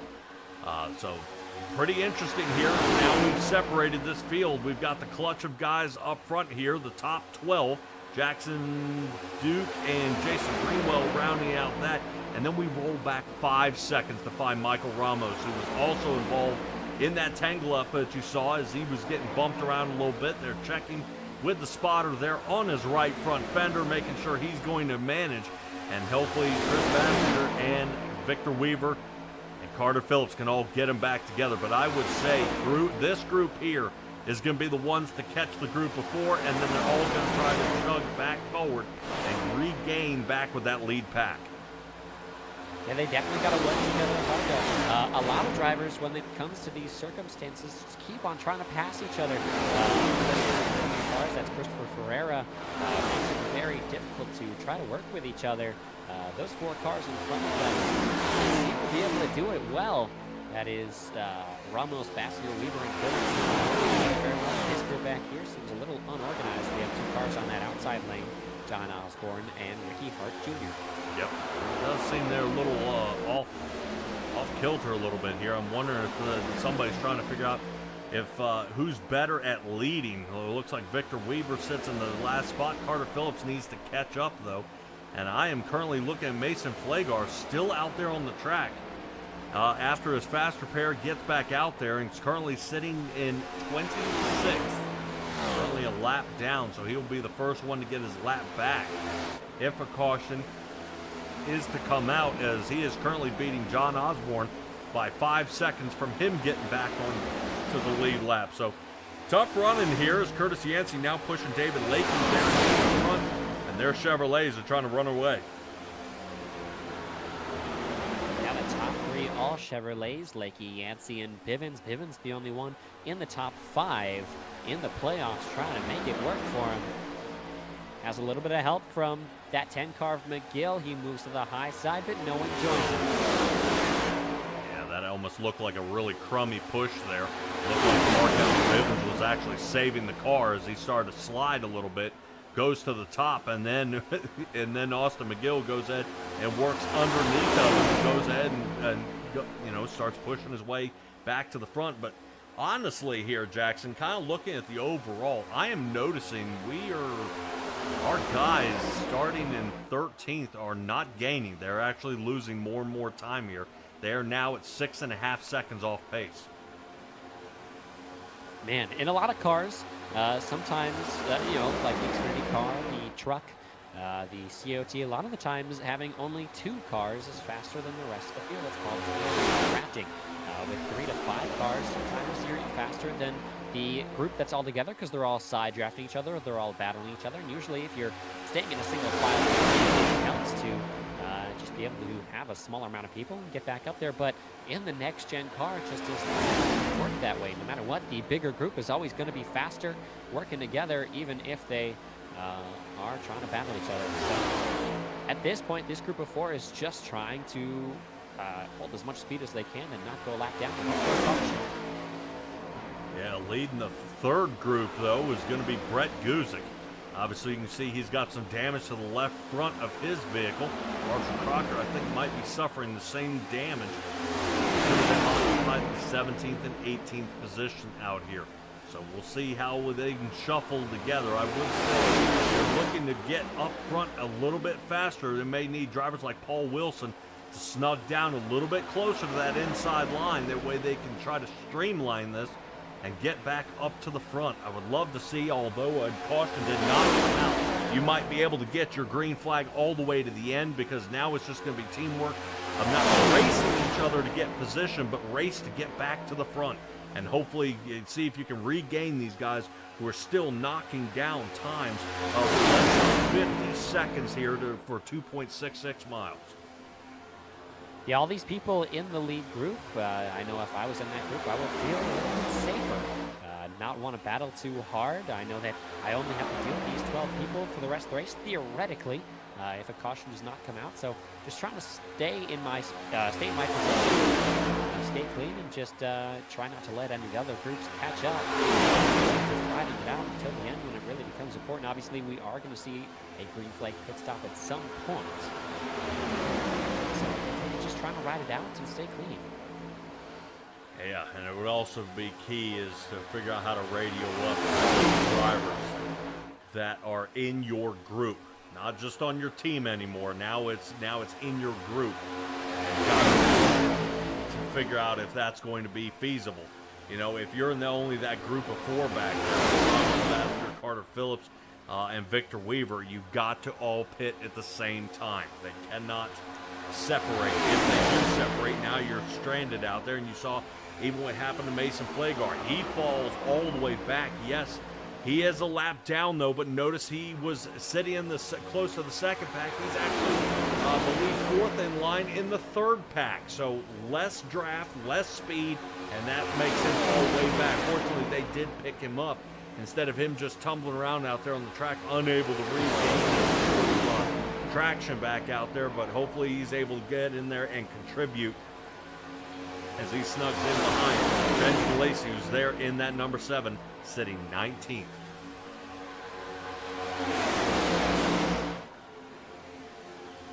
Yeah, the lead pack still not single filed out. I was saying that they would feel a little bit more comfortable, but they seem to just still want to get around each other. Not seeing really any aggressive pushing, though. I haven't seen much bumper to bumper. Mostly just a lot of arrow pushing. Actually getting up the lead, possibly wanting to save a little bit of fuel, knowing that they're going to be like this. Yeah, I don't blame him at all. Let's go ahead and get Mark Allen Bivens, Connor Gibson into the front. And oddly enough, that's going to go ahead and allow Kevin Foster on around as well. David Lakey from Zero Fox now 4th and might be peaking at a 5th spot here. Whoop, little blink there from Lakey. Don't do that. As right now, the 94, the Ethan Sikorsky, our playoff driver, would love to make a name for himself here and see if he can get up there. And Lakey blocking that lane just a hair here. I don't blame him. Right now, you want to have a guy in front of you here, but is Sikorsky going to be our next guy who's not watching the temp gauge? Yeah, Sikorsky seems to back off just a little bit.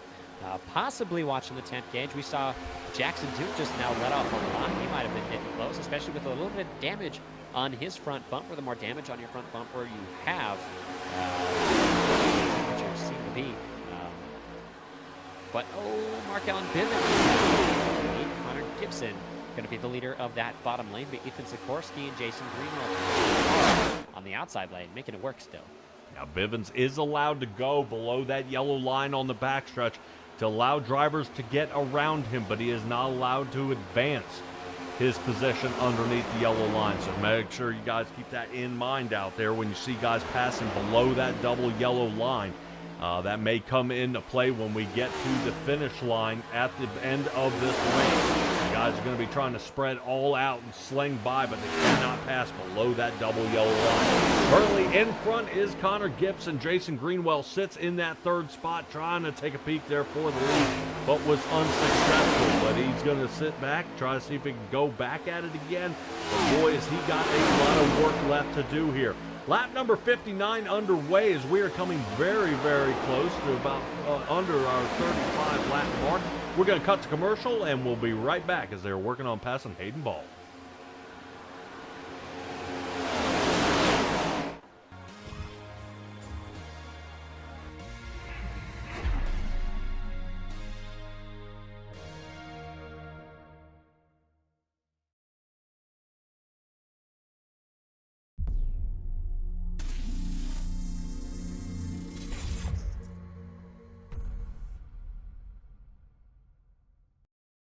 LAT Racing Oils is invested in winning. With industry-leading at-track support, superior engineering, blending technology, and the World Championships to prove it, LAT is your premier choice for racing lubricants. Used by NHRA Pro Mod champions Jose Gonzalez and Chris Thorne, along with their closest competitors, LAT Racing Oil continues to carry top-level racers to the winner's circle in all categories of competition. From engine oil to transmission fluid and gear oil, LAT has you covered from end to end in your race car. A nationwide dealer network means easy access to our products as well. Visit LATRacingOils.com for more.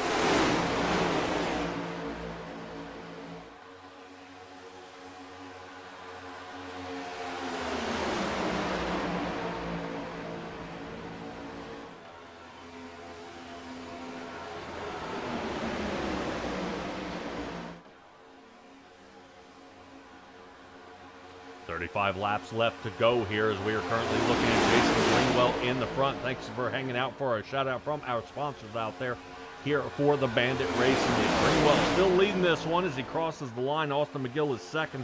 Connor Gibson, one of our playoff drivers, sitting in third. Kevin Foster, Nick Nickerson rounding our top five.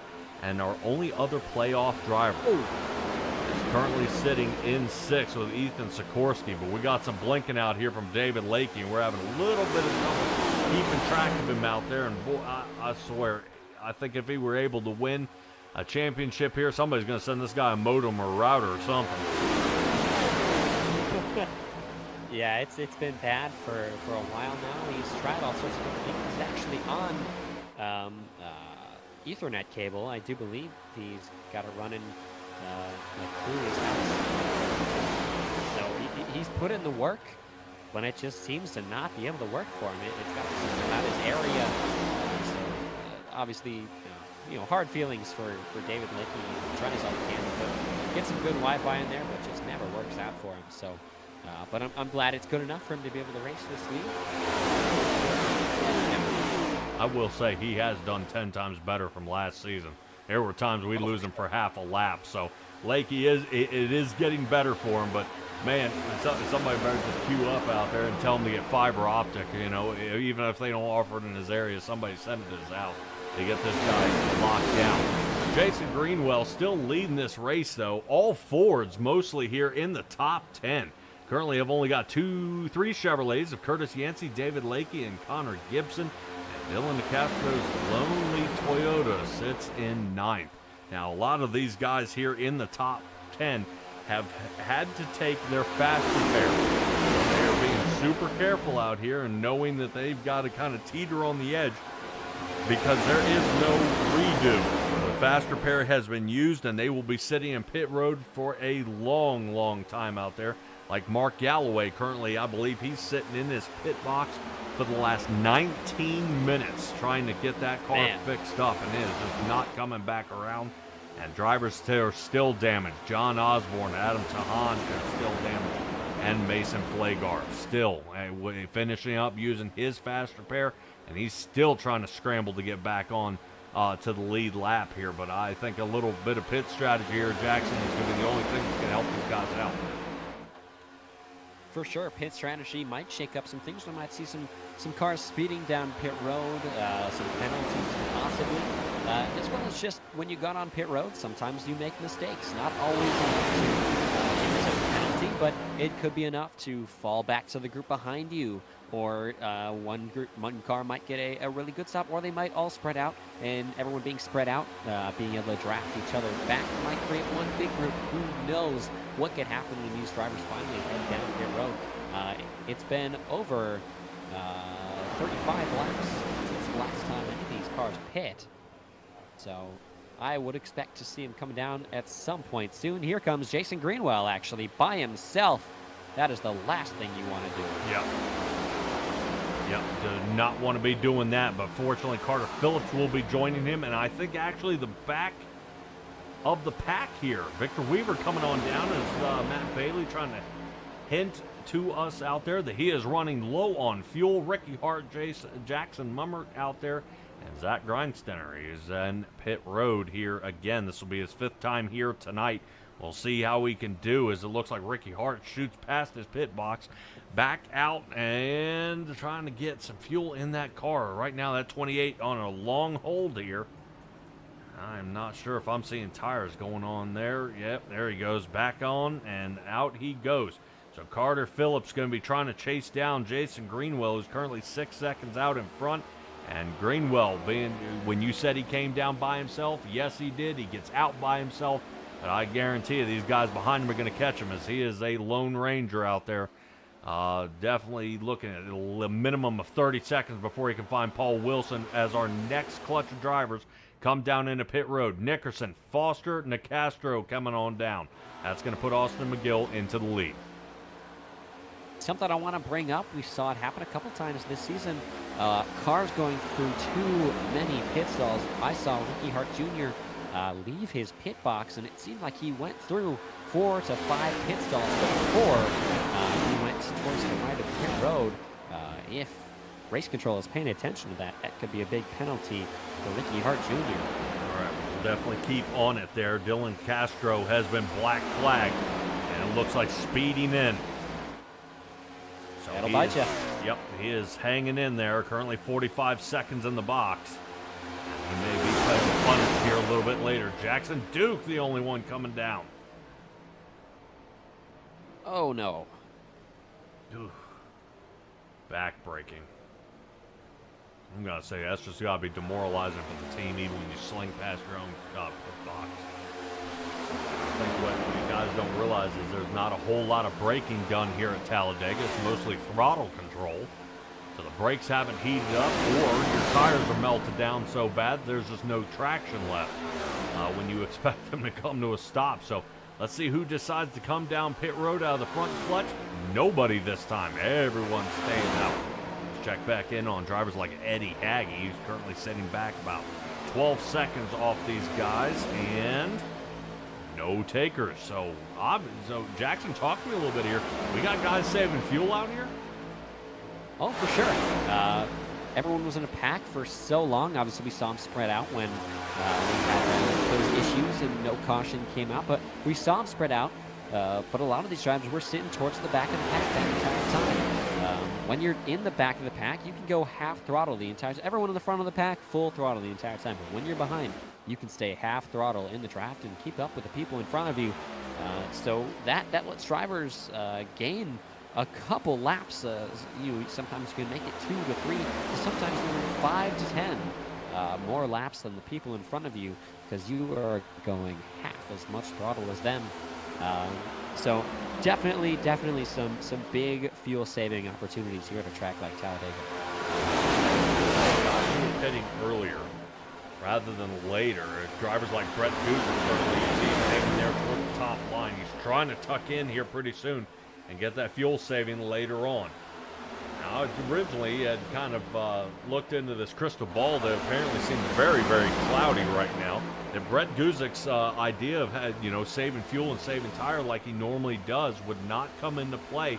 It seems to be coming around. Currently, he's got to figure out how to make it, I think, about another 25 laps here or so on that tank of fuel. He pit on lap 65. Here they go. And everybody rushing on down. Looks like Eddie Haggy, Marshall Crocker, everybody shuffling on out, and everybody else shuffling in. Yeah, in and out down pit road. I feel like every driver there got in safely. That was our lead pack. Yep, so we'll keep an eye on him here in just a second. We'll see what all kind of comes about with these guys down pit road. Make sure we don't have anybody leaving any boxes. There are too many. There you go. Connor gets out safely. David Lakey getting out safely. Ethan Sikorsky quick out of the box and back underway. So Curtis Yancey's going to lead this pack here. But not for long. I expect Nickerson might regain the lead here. He's at top speed with Kevin Foster sitting right behind him. Both these guys pit on lap 66. Currently, as they roll at 185 miles an hour, Yancey trying to get the hammer down here, and I think he's got just enough. With Matt Crockett helping him from behind here, he's going to hold on to the lead. Yeah, big shoves from Matt Crockett to Curtis Yancey. Curtis Yancey usually isn't used to the one getting pushed, but now here comes McGill and Crockett helping to get Curtis Yancey up there. Boy, you want to talk about a huge help here from Zero Foxtrot. Yancey is out front. Crockett and McGill, not the same. They continue to run this. Bandit Lounge only holds on to Matt Crockett as he's out there by himself. I'm interested to see, can anybody else come up with a little extra out there? Does anybody else have a little left in the tank? Connor Gibson right now losing well, actually he's gaining here. He's gaining. Austin McGill. Yeah, he's got some speed.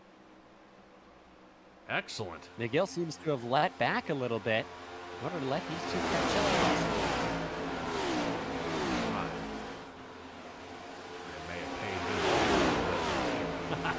Let's see if they can help bring Connor Gibson up. That's going to give them 4. And Mark Allen Bivens way back here. He's going to wait for Lakey to catch him. Lakey's about 6/10 off. Those two will get nose to tail and start pushing their way up there. But Nickerson falling down here, 10th spot. Currently he's got Sikorsky, Matthews, and Michael Ramos in front of him. Yeah, in this car, there's so much drag, especially when you're in the draft, that one of the only ways to get around the person in front of you is if you've got someone behind you pushing you with a little bit of aero push or even a little bit of help from the bumper. So it's not surprising that McGill could have let off to let Gibson catch and that lap car that's behind Gibson in order to help himself possibly get around Matt Crockett. A couple of different options here, and right now crew chiefs are currently looking at fuel strategy out there. What is going to take to make it to the end? I'm wondering if the Guziks are starting to really kind of press down of what it's going to be. They last pit on lap 41 and then made it to lap 65. It's going to be close. Only, what, about 24 laps? They may have to pit again. There's definitely a possibility of that.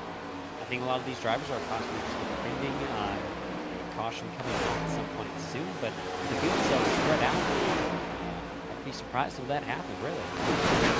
Maybe wishful thinking out there. I just think that's a hope that will not happen. So if we're looking at stretching it out to only 24 laps, drivers like Austin McGill may be looking really close here as McGill's out in front and has been leading a lap or so here with Connor Gibson and Curtis Yancey behind him.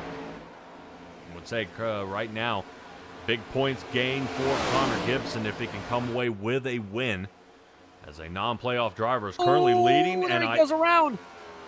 ask, and you will not get caution. Caution flag Get off waves. the wall, off the wall, off the wall. Wow. Ooh. Good driving by Connor Gibson. He went around off the bumper of Curtis Yancey. He got a little bit high in the groove and decided to try to come back down. Curtis Yancey was not going to let him do it and went around off the bumper. They don't call it a bumper for nothing. Now everyone's going to pit. Now everyone's going to pit. And everyone's going to make it to the end. We're going to have that big field back together once again. And then we're going to see some green-white checkers. That is my guess. Yeah, John Osborne, I think this might be his chance. He should be getting the wave around and back onto the lead lap. I don't believe Dylan DeCastro was able to pass him. We'll kind of tumble up a little bit and we'll see. I know Mason Flagar was teetering on the edge as well, whether he was going to be a lap down. And I think actually taking a look and maybe saying Flagar is going to get the wave around. So we'll take a look at Connor Gibson and kind of what brings out our caution. Fortunately, he is able to save the race car. The only thing that's killing him right now is his pride from sliding around out there. Let's take a look.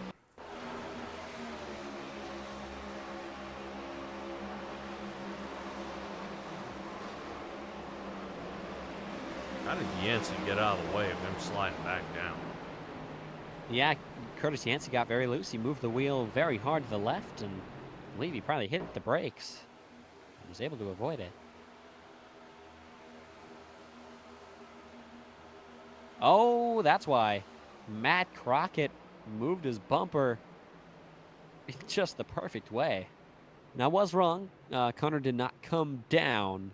He stayed in the groove the entire time.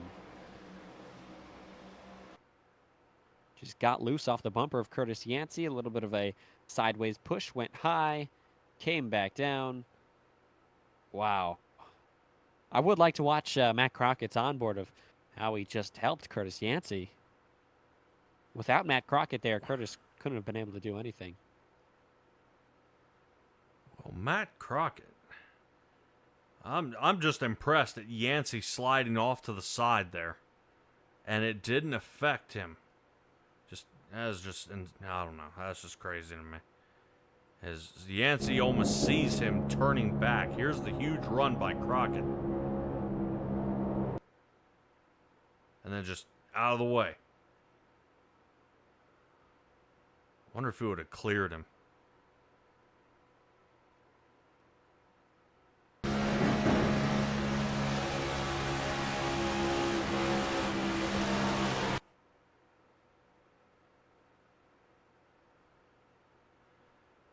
Wow, as Connor folds over around the nose there of Matt Crockett. So here's one for you. So now, race control has to figure out the cause of caution. So, do they pinch Yancey here? I mean, I suppose you could call it a racing incident. You could say it is Curtis Yancey's fault. He caused the start of the caution with a little bit of a sideways push. So I'm guessing they're probably going to give it to Curtis Yancey. But I don't think that's going to be the end of the world for Curtis Yancey. As long as he can keep his nose clean, make his way back up to the front, I think we're going to see a couple of cars go around in front of him anyways. Yeah, I was going to say, I don't think it'll hurt him either. I think he's going to come back with a little bit of a chip on his shoulder here.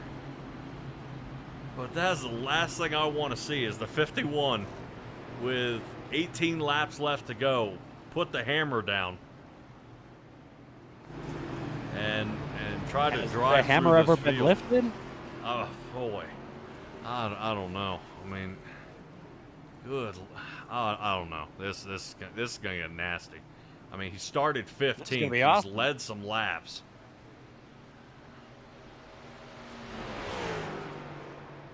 We'll kind of poke around a little bit. So we'll check in on our pit strategy.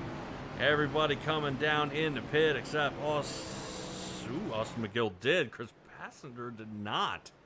He came in on 69, and Ethan Sikorsky came in on 70. They'll probably be able to make it, but it's going to be right on the edge. Yeah, I don't know. Victor Weaver did come down on lap 76. He's gained 15 here on the night. Taking a look. Look at Marshall, Crocker, Haggy, and Gibson all sitting back here. I mean, back, what, 18, 19, and 20? Good Lord. And John Osborne, 25th.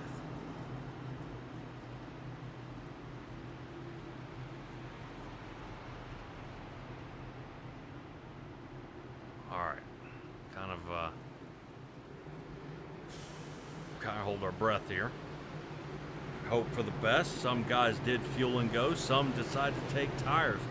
Drivers that took tires is currently sitting in that number 7 spot. David Lakey. He took some out there. Nickerson did as well. Kevin Foster and Brett Guzik took 4 tires and fuel and back out. And everybody else looks like it was fuel and go back out there. So I think Victor Weaver really needs to hold on to it this time. He's got to have that nose buried. Notice the gap he's leaving to David Lakey here. Got to snug up as they're in that restart zone. Go, go, go. Green flag. Yep. Ethan Sikorsky leads us to the green. Ethan has been pretty much up front, near the front the entire time all day, but that is his first time leading us to the green.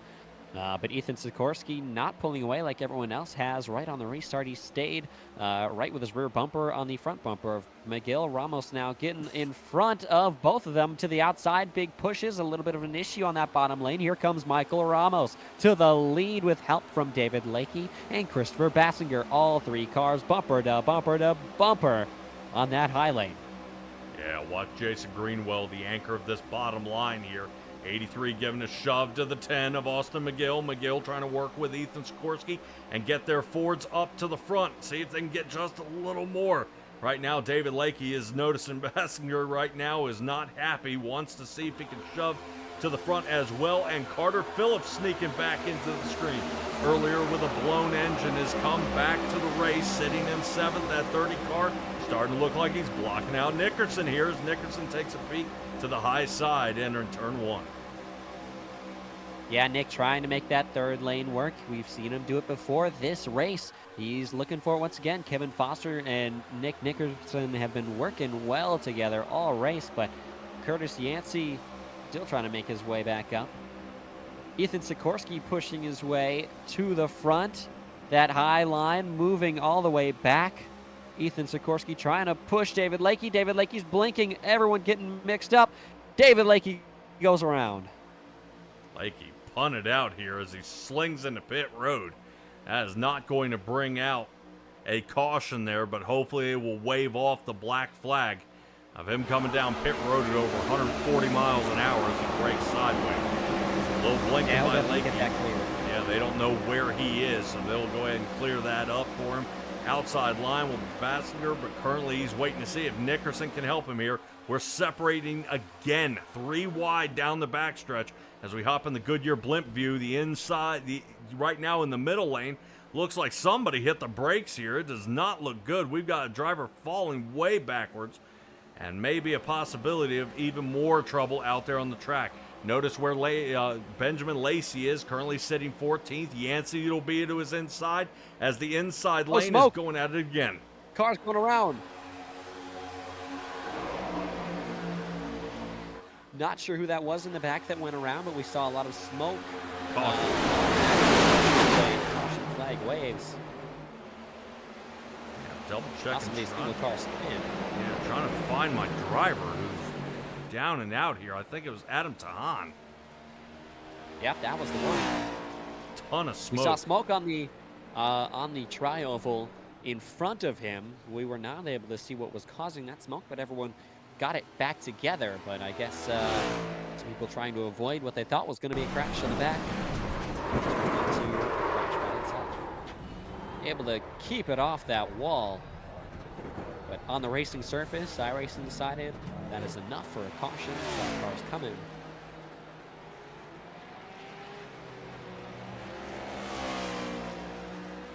So enough that the car all the way in the back as he's sideways is enough to throw that caution.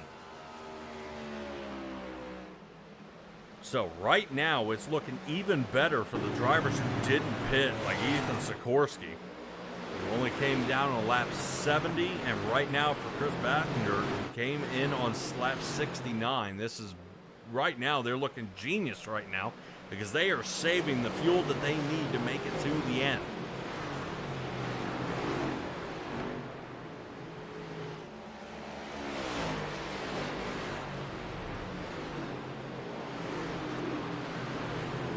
Michael Ramos, Ethan Sikorsky, Jason Greenwell, Mark Allen Bivens, and Victor Weaver, 1 through 5. Rounding out our top 10, we'll start with Christopher Bassinger, Jackson Mummert, currently sitting in 7th. Nick Nickerson is 8th. Kevin Foster sitting right behind him in 9th. And Zach Grindsteiner, hey, not bad there for the number 14 Chevrolet, gaining 21 here on the night, as he is making a bid for the hard charger right now, as he's currently sitting in that 10th spot.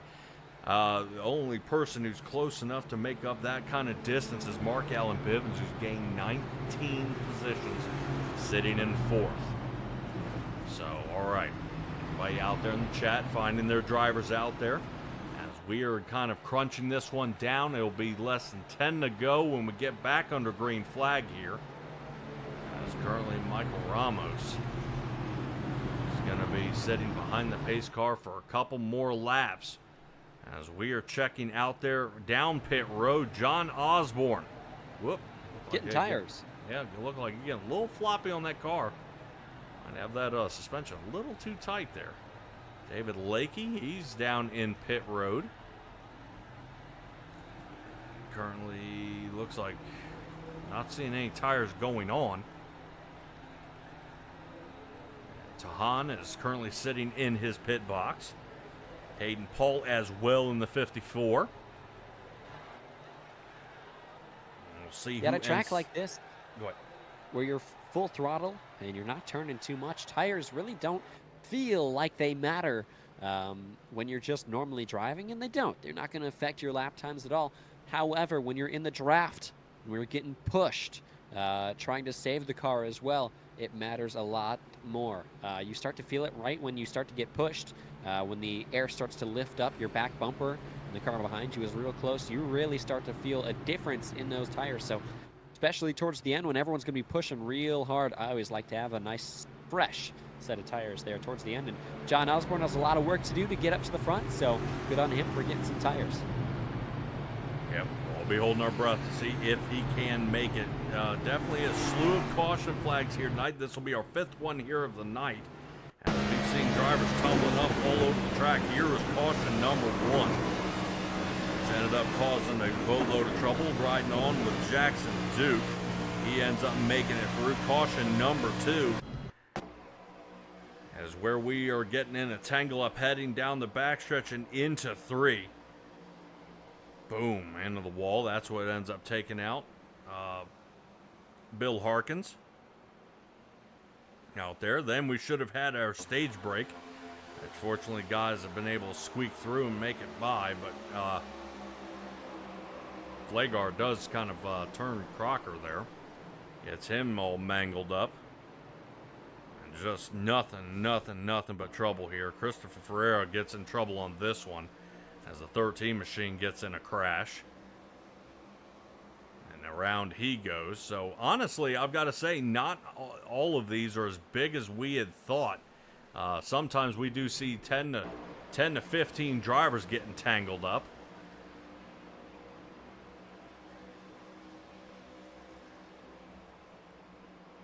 Yeah, no exactly big ones per se today, but obviously we still have a lot of time. Yep. Notice who our guys are sitting 1, 2, and 3. All playoff drivers, and I would say driver who hung out in the back and is waiting his turn. Benjamin Lacey sitting in 11th.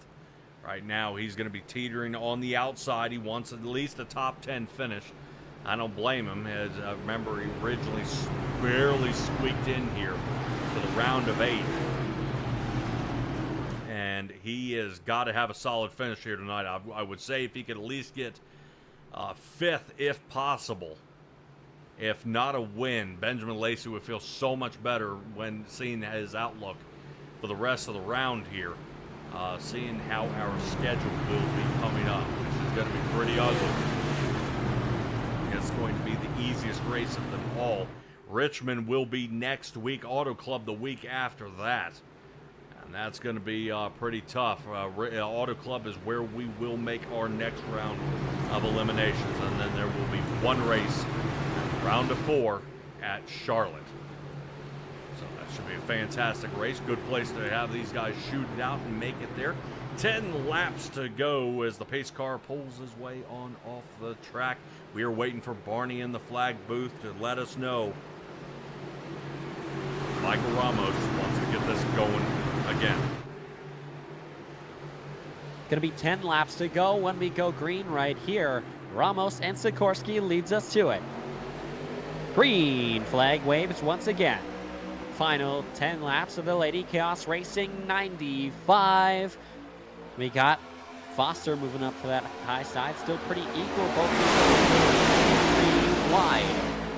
GFR on that high lane. That is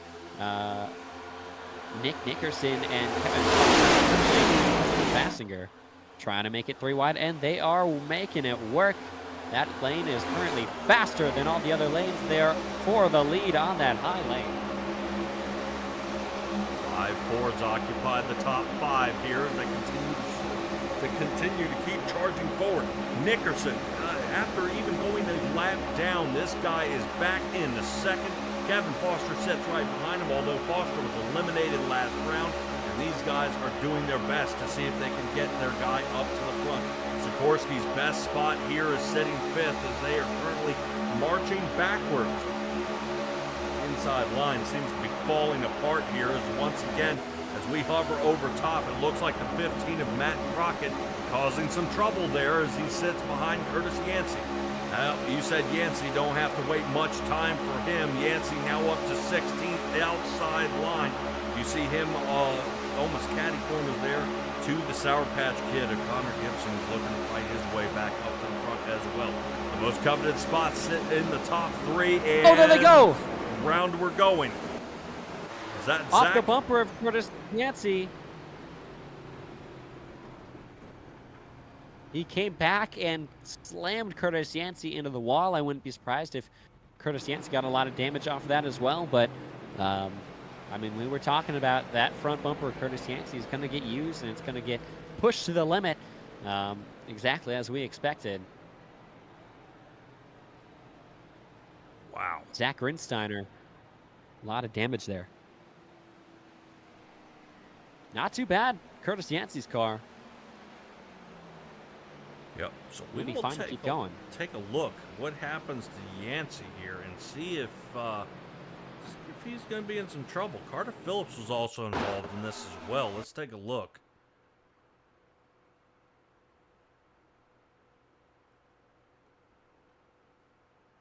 Yep, a little bit of swiping here. And just kind of punts him out of the way. Oof.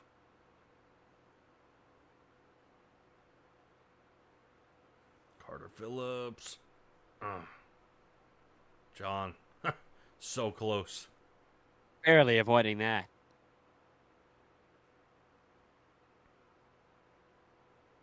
So drivers forced to repair are going to be Carter Phillips.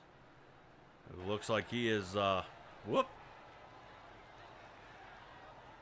Rear tire's locked up.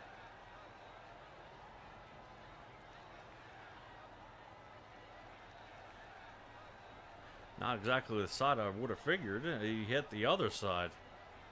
It's not a broken differential.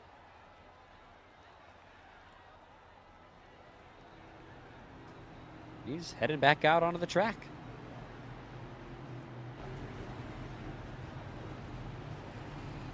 Not sure he realizes how damaged that car really is.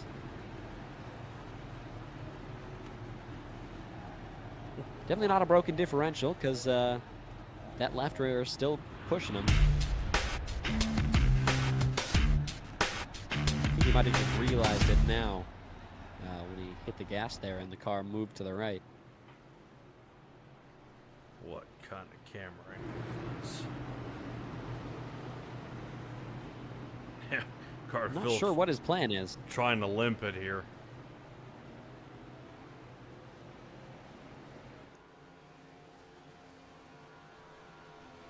Hopefully we'll see him probably rejoining down in the pit. RC is trying to put his finger on who's the cause of this one. You would say, it was probably just a racing incident. Back to the cheese. Back to the cheese. Yeah, you know, I can't. Obviously, it was off of Curtis's front bumper. He was definitely pushing too hard, but nothing out of malice to try to wreck him. Not sure how the rules are, because I've seen them go both ways before, to where it'll be not on purpose, and they'll get a black flag, or they will be, told as a racing incident, and they won't give him the black flag. So I'm not sure, but there he is. He's letting up positions. Curtis Yancey gonna go to the back. Oh my gosh. Talk about taking everything he did for the last 7 laps and scrubbing it here, and he's going to have to go back and try to re-attack and do it again. And I'm sure Margot Guzik not real happy about what's going on out there with Curtis. I could do it.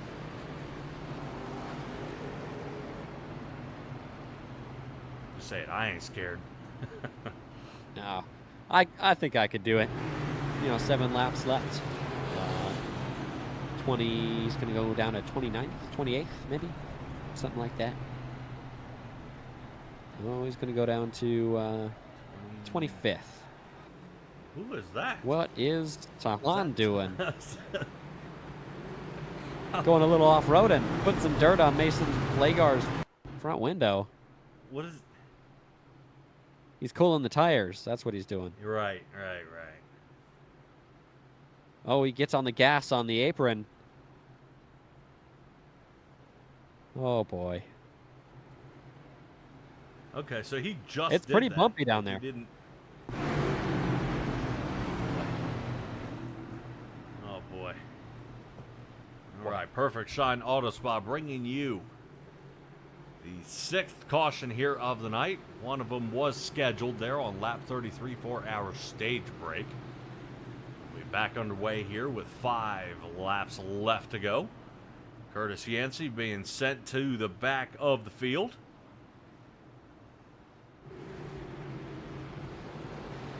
We'll see how Curtis can hold out as he will be starting currently, looks like 24th.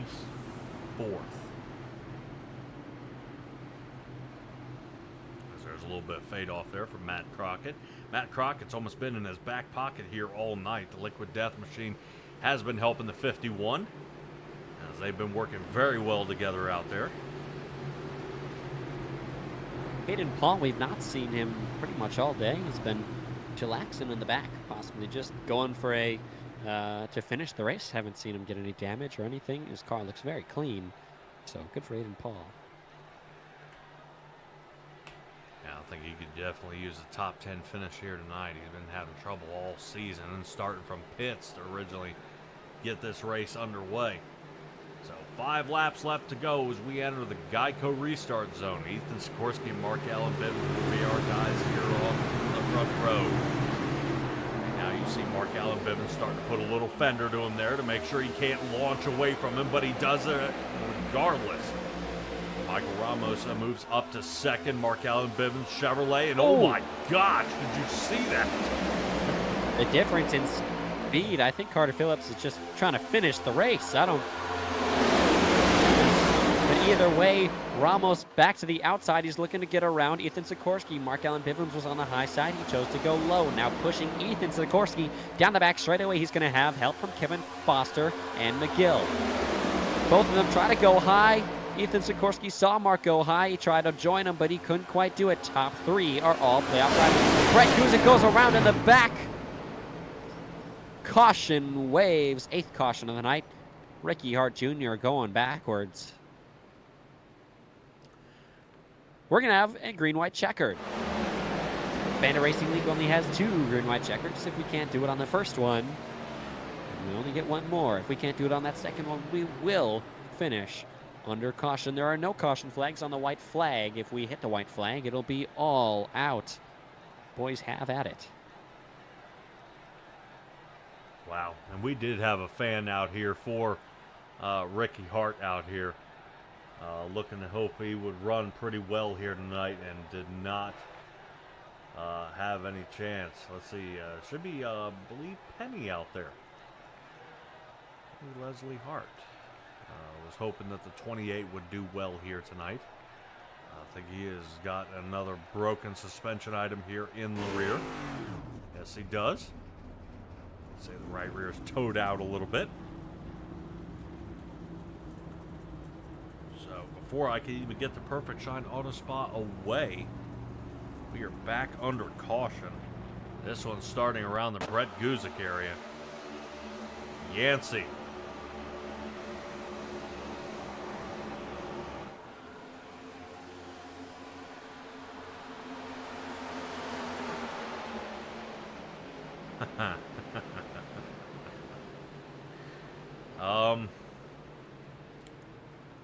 We'll get your take on it here in a second, Jackson. This is Yancey sending it straight through. And it looked like Brett Guzik was having a run, but does it start before this? I mean, did Guzik do something to him? Yancey's getting the draft right as Duke moves up here. It starts helping the 51. He's got to run. Tries to make that 3rd lane right there, then sees Jackson Duke to the way, tries to make it into a 4th lane. And David Lakey was up in his lane, so he tried to move his lane up a little bit higher, but Brett Guzik was just there. He tried to create his own lanes all the way through and never let off once. Does not quite work that way.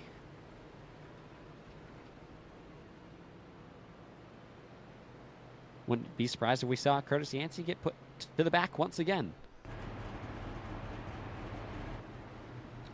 Okay, in hockey, you know, there's only enough penalties that can be caused out there, you know, such as a boarding penalty, and then you get in a fight, and then you're ejected. How many times can you get in trouble out here before you are ejected? I don't believe we have a rule for that, unless you do something just awful. Like ejecto-cedo? No? Okay. What about DQ limit? We used to have that. It used to be 17. But we got rid of that due to driver's demand.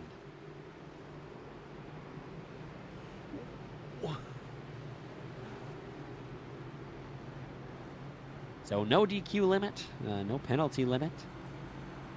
Of course, if you are just being awful, you can get suspended. But he's not out there technically purposely wrecking people, just being very aggressive, which is technically not against the rules. So, gotta love that gray area. Well, his car is gray. Yeah. Oh, yeah, because you almost, I mean, I think even the fans out there in the chat a little bit are kind of questioning, you know, how many cause cautions can you have before you have to serve a drive-through? You know, does he get a sit and park, or, you know, I'm not saying Yancey's doing it on purpose, but he is the cause caution here of at least 3 cautions tonight. And I think that would be the only nerve-wracking part, is at a super speedway where right now we've got guys scrambling to get up to the front because of the playoffs, and we don't know how it's going to end. I mean, we've been forced to a green-white checkered here. I mean, this is going to get really ugly here toward the end.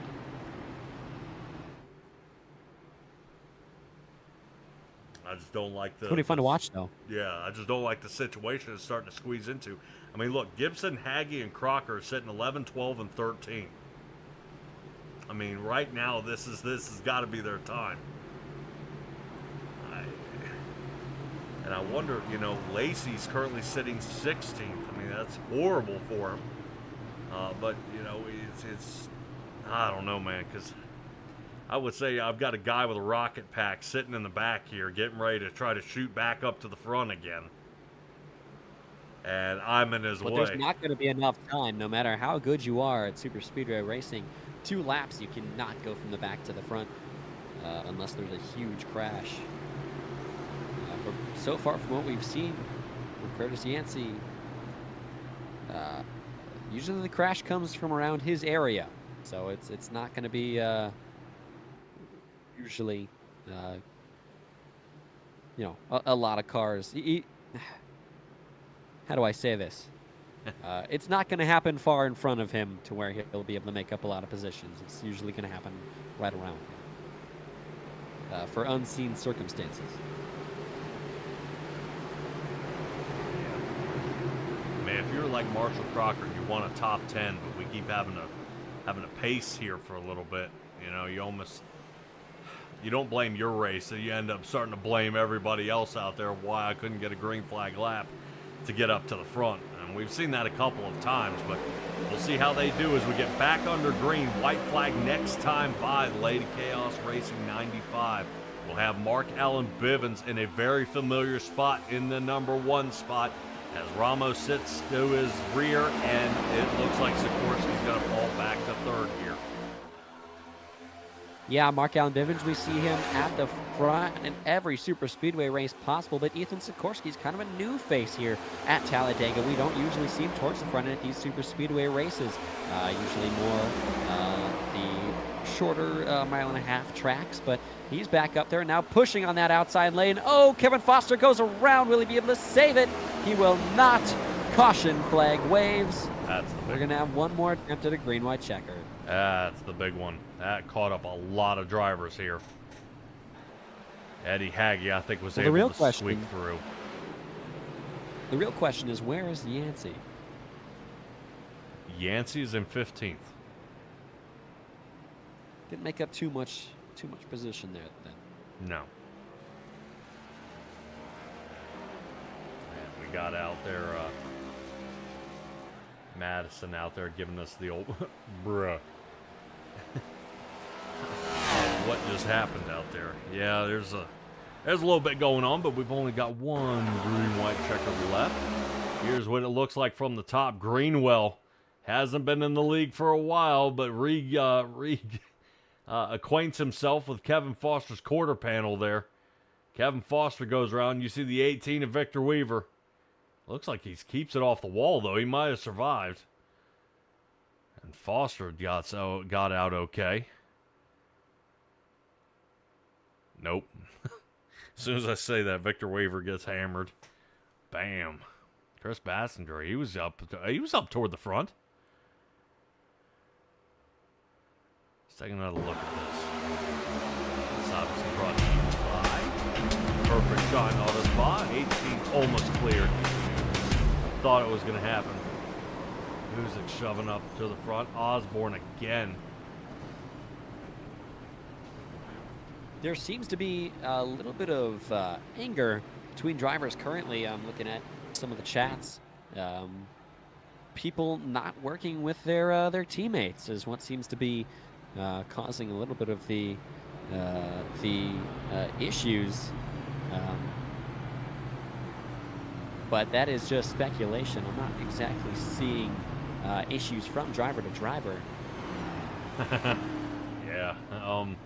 Yeah, it seems possibly one of our spotters or crew chief are out there starting to pick a fight.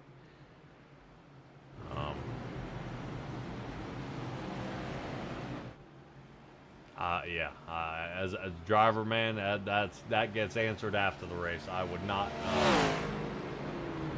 mess around with that. So, but if what is being claimed out there, Jackson, is that true out there? I'm not sure. It's outsider or drivers that are not here are talking to drivers. I guess about who they should be working with. Some drivers talking about people door banging their own teammates. So there's a lot of speculation of wrongdoing, but currently no evidence said wrong to me. There's always. Well, I suppose there's probably evidence somewhere, but just not that we're going out of our way to get. Yep. All right. I'd like to give a shout out there as this will be our last green-white checkered here of the night. 50 viewers are logged in to watch this Talladega race here with the Bandit Racing League here on SimTrax Broadcasting. I do appreciate each and every one of you guys. Don't forget to subscribe out there where you can chat off here to the side. I do appreciate having to see what you guys have to say. If there are any questions out there, we try to get to them as fast as possible and bring you the race as well. Michael Ramos and Nick Nickerson is sitting 1 and 2. Ethan Sikorsky is third. Mark Allen Bivens got marked out down to the 4th spot. As currently the Fords are holding tight onto these top 3 spots. It's going to be very, very tough to see our guys shuffle back to the front, but I've got to really tip our hats off to our playoff drivers who are currently sitting 7th and 8th. They were able to survive. Connor Gibson and Marshall Crocker. As I said, they were teetering on the outside of the top 10. They do survive. They have made it through. And right now we are still kind of rally capping out there for Benjamin Lacey, and right now Benjamin Lacey has yet to move. As Mark Allen Bivens has blinked out and has not come back. No. Oh. There he is. Oh, that was a hard hit. Scary. Yeah, that was bad. I bet she's screaming, guys, let's finish the race. I'm not going to make it. Oh, gosh.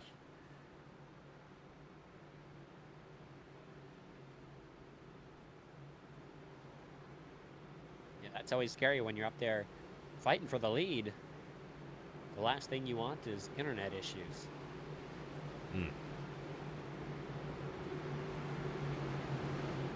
All right.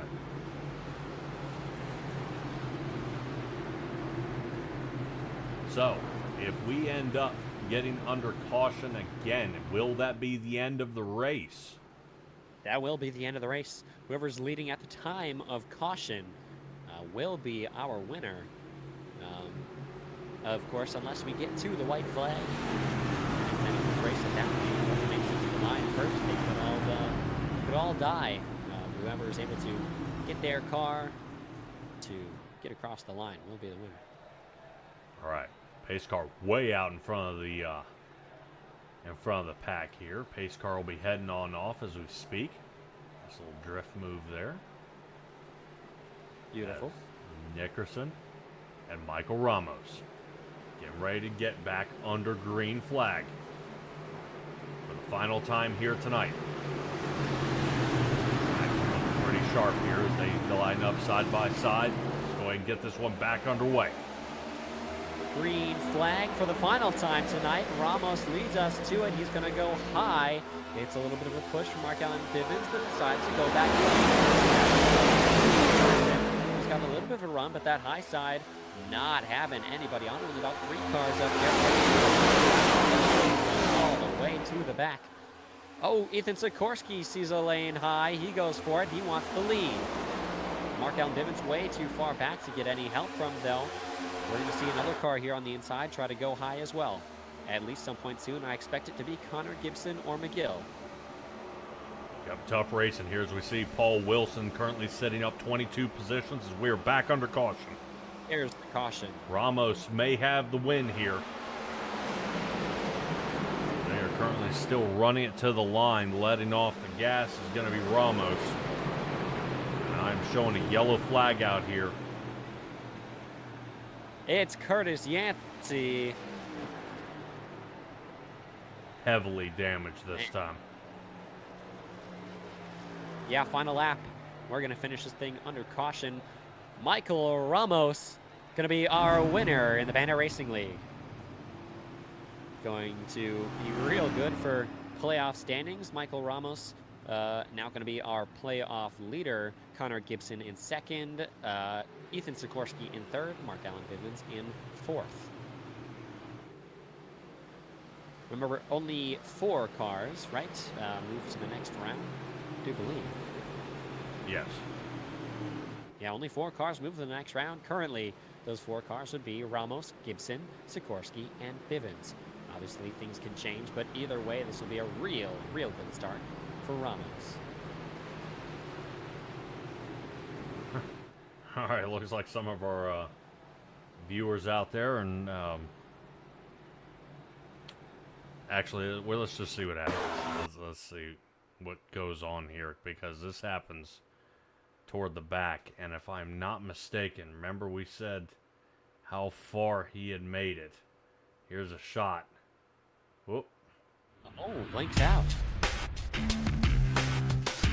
Comes back in on the inside of David Lakey and the inside of Benjamin Lacey. Just no one knew he was going to be there. Goes around in front of the field. Goes through everyone. Yeah, not even actually, not his fault at all. Could it have been a double blink? What do you mean by that, Patrick? Do you see that the 84 of David Lakey and Curtis Yancey are right next to each other? Could they have both disconnected? Yancey's out. 84, whoop. Okay, he comes back, realizes he's got nothing there. Goes through Eddie Hagee, as well as the that 52 car. The roof number's facing the wrong way. That's a dirt thing. Nope.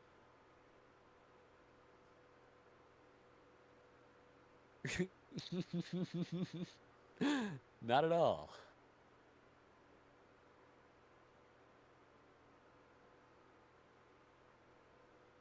Yeah, Ramos, he's even saying out there that it would have been good to see it finish out green. Unofficial results. Shuffling through here.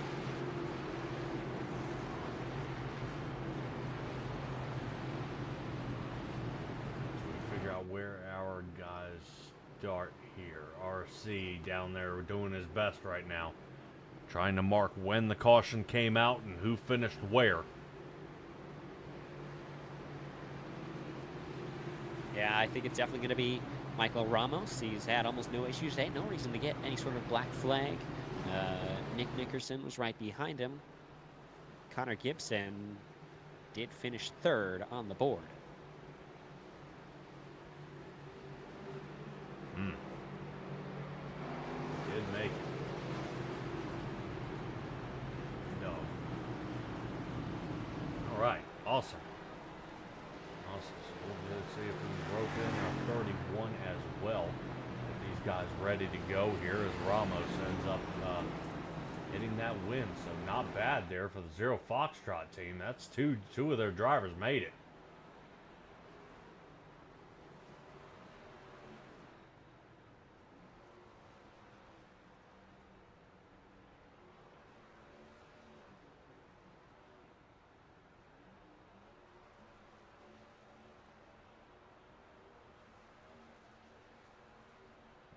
So I think my timer here will be incorrect of our finish. If you wouldn't mind there, Jackson, if you have the top 10 of how they finished, that would be fantastic. I am showing what it was at the end of the caution, where it even shows Bivens down here in 9th, but you're saying he finished 4th? Take a look-see here real quick.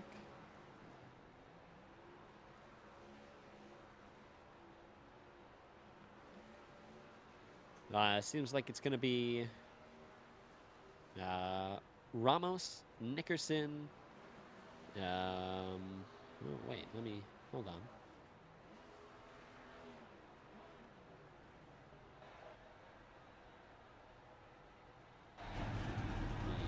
Get the correct results here. At the time of caution, it's going to be Ramos, Nickerson, McGill, Gibson, Wilson, DeCastro, Sikorsky, Lakey, Bivens, and then Ferreira. So I was actually wrong about Gibson being in 3rd. McGill is in and Gibson is in 4th. But no, now Bivens is in 9th place at the time of caution.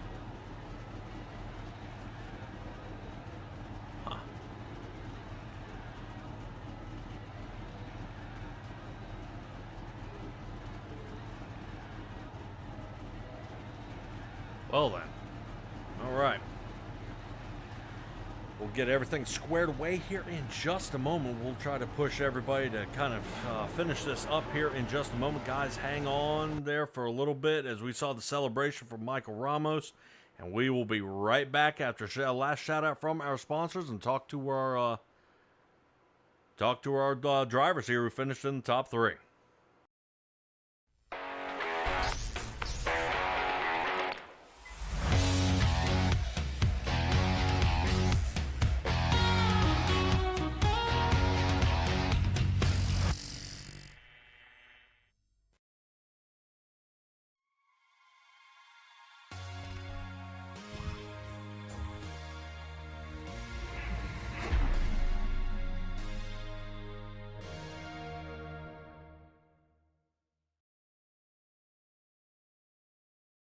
LAT Racing Oils is invested in winning. With industry-leading at-track support, superior engineering, blending technology, and the World Championships to prove it, LAT is your premier choice for racing lubricants. Used by NHRA Pro Mod champions Jose Gonzalez and Chris Thorne, along with their closest competitors, LAT Racing Oil continues to carry top-level racers to the winner's circle in all categories of competition. From engine oil to transmission fluid and gear oil, LAT has you covered from end to end in your race car. A nationwide dealer network means easy access to our products as well. Visit LATRacingOils.com for more.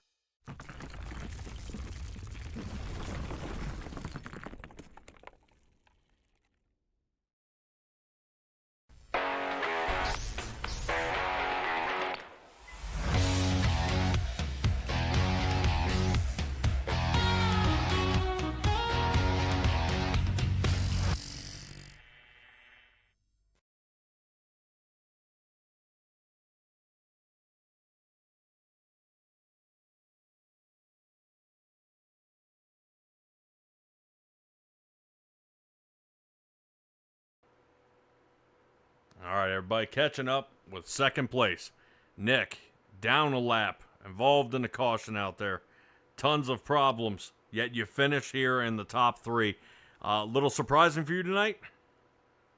Yeah, I mean, not too terribly much after that whole little mishap on that lap 14 or whatever. That just kind of sucked. Maybe my own fault. We were sitting there chatting over Discord of strategy, and I just was not paying attention to my water temp, and I blew my motor going into 1. So I went to go peel off the apron. It looks like Chris followed me down to the apron and kind of set me back up. You can't really see much. You can't blame him for that. You can't see much past the front end of these things. But then I ended up going a lap down. I got a penalty, a drive-through penalty, and during that penalty, I got caught speeding in the pits, so I had to serve a penalty, an additional penalty on top of everything else, and it was a mess. But somehow I made it all the way back up to the lead lap and the way to the front. And man, if we actually went that one extra lap and didn't have that very last yellow to end the race, I was gonna leave Ramos in the dust. I had a good little thing going there, I think. Anyways, obviously it's hard to say. Anything could change in these things, but I was feeling good, and I did not want to see that last yellow. But all in all, considering how things turned out in lap 14, I say it's a pretty good finish. Man, I would say, it's no one. I don't think anyone likes finishing under caution. I think even Ramos was a little annoyed. I think he would have even taken a second, as long as it had finished under green. And you got a lot of people at Talladega fighting out here on the track. Chat rooms, radios, all over the place out there. How do you keep your head on straight and not get involved in this kind of stuff? I mean, there's no way, there's nothing you can do that protects you from that stuff. It's just a coin toss every every lap that you run. And there's a lot, very, very low visibility on the front end of these cars, especially when you're like tucked up against somebody else. When when smoke starts flying and cars are going zigzagging both ways, there's no way to know what's going to happen. And sometimes you just have to accept the fate. So again, these are, a coin toss races, and you never know what you're going to get, but just hope that you're in the front at the end of it.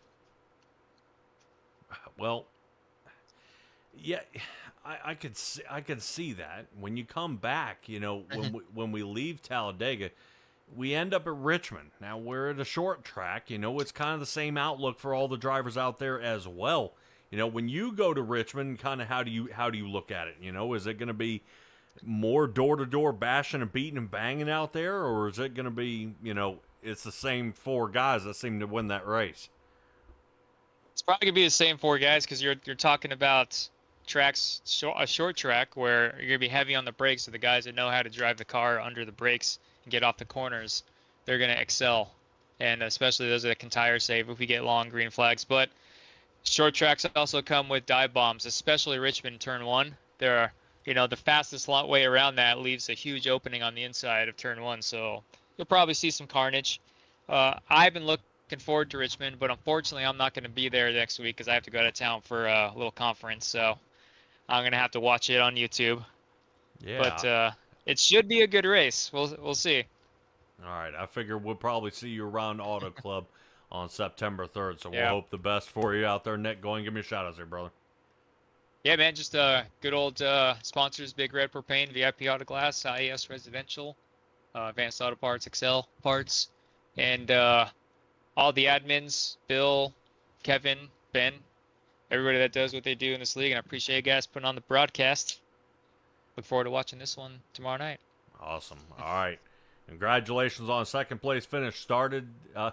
Started second, finished second in the number 2 car. Hey. So, all right, don't do that again. Easy out there, buddy, and we'll see you next race. All right, take care, man. Yep. And yes, we'll see Nick Nickerson next race, possibly around Auto Club. So here we are with Jackson not catching up out there. Michael Ramos, our race winner out there, and I think he's probably questioning how in the heck did he get here, especially starting kind of toward the bottom end of the top 5 to start this race. Yeah, Michael Ramos, you were up front the majority of the race. I don't think I ever saw you, get your nose dirty or any sort of bent up way. Maybe you did, but either way, in my head, your car kept clean all race today. Real fast race car. Tell me about those last few laps, and did you expect it to really go any differently than it did? No, so definitely didn't keep my nose clean. I think when we were ending the stage, I had I think Marshall Crocker come across my nose as we were crossing the line. Um, so really, the strategy was use the fast repair to keep the car in the race, and then stay in the front to stay away from the wrecks. Those last few laps, pretty insane with all the cautions. I actually was thanking Nick while we're sitting waiting for the interviews because he's the one that got me to the front. I think on the second to the last caution. And then I know that he was going to try to blow my doors off on the last lap, so I was about to make that car as wide as I could. But no, it's a chance game at Talladega. You don't know if you're going to be up front or if you're going to get caught in a big one. I think I just lucked out being in the right place at the right time, using the fast repair, and then getting back to the front. Yeah, it's a game of chance, man. For sure. Last couple of restarts, you were right up there, getting really good starts. Tell me about something that I've been wondering about the entire time. A lot of cars were able to pull away right on the restarts, which obviously at a super speedway, you don't really want all that much. But most cars, like the Xfinity or the truck, at a super speedway like this, the gearing is very long. So even no matter where the leader goes, or when the leader goes in the restart box, everyone else is usually able to stay right on their bumper. Was it just a matter of gearing? Obviously, this car has 5 gears. Tell me about how restarts felt for you and what you had to do to keep these cars behind you. Oh yeah, I mean definitely on the restarts, you don't want to jump out in front of everybody because the entire pack will come running by you. On that last restart, I did a little bit of a jump because I wanted to see which line was more put together. And so as we kind of entered 1 and 2, you could see that the bottom line was hooked up a lot better. So I dropped down there with the intent of getting on the back stretch if they got the run, going back up and blocking them. But I think generally during the race, you're just going to pick your line. You're going to kind of stay there unless you're being super aggressive. Um, I didn't lead until the end. I mean, I might have led a lap during the race. So if I had been in just normal racing, I probably wouldn't have jumped. I would have just stayed in the lane, waited for the green flag, stayed hooked up with the guy behind me, and then see how it shuffles out as everybody gets up to speed. Well, you pulled all the right moves in the right times in the right places. So great racing out there today. Tell me about any sponsors or shout outs you got for us. So I want to thank Lady Chaos for sponsoring the race. One of the shout outs definitely to Nick for getting me up to the front on the second to the last caution. Also want to shout out Chris Basinger.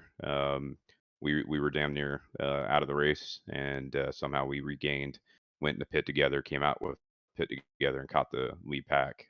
So if it wasn't for him, I wouldn't even been in the race anymore. So definitely shout out to him. Shout out to my teammates at Zero Foxtrot, David Lakey, Curtis Yancey, Connor Gibson, Hayden Paul. Those are the best teammates you could ask for. And then this race, actually, even though I'm winning it under caution again, I really want to win one under a green flag. My dad was actually able to watch this one, so that was awesome. And then the wife sitting on the couch. So, shout out to all of them. But thank you guys for doing the broadcast. Thank all the admins for running the league. This is awesome. Well, good luck for the rest of the playoffs. This is a great start for you. I'm excited to see what you can do at Richmond. All right, thanks, man. Yep. Hey, talk to me about the paint out there. Notice how Michael Ramos has Raven graphics out there. That seems familiar. I think I got a paint scheme through that guy. So something to keep in mind. Your car wants to look that sharp. Make sure you check out Raven graphics out there. All right, Jackson, this race kind of went sideways out there. I would say we got, I think, a few more cautions than I think we expected, but this is a pack racing track. I mean, it's what to expect. We see guys get out to the front. You can't jump out. You can't make it without the draft, and you've really got to work together. But if you want to try to fly solo, it's just not going to work the way you think. Not at all. Yeah, definitely we saw some very close racing today. So a lot of using the bumper, a lot of door banging, a lot of, chaos. Yeah. I feel like the sponsor fit just about perfect for Talladega. I don't think there's really any other track that this would be as perfect for. So, but no, exciting race today. I'm very excited for Richmond. Yep, and it should be a good one at Richmond as well. I believe one of our people out there in the chat, I believe Jay out there, is sponsoring that race there at Richmond. We should already have the stream locked and loaded, ready to go for you guys here on Simtrax Broadcasting. But that should do it for us. Bring you the Lady Chaos Racing 95 here at Talladega. Simtrax Broadcasting signing off with the Bandit Racing League. Be well, be safe, be kind. We'll see all you guys next time.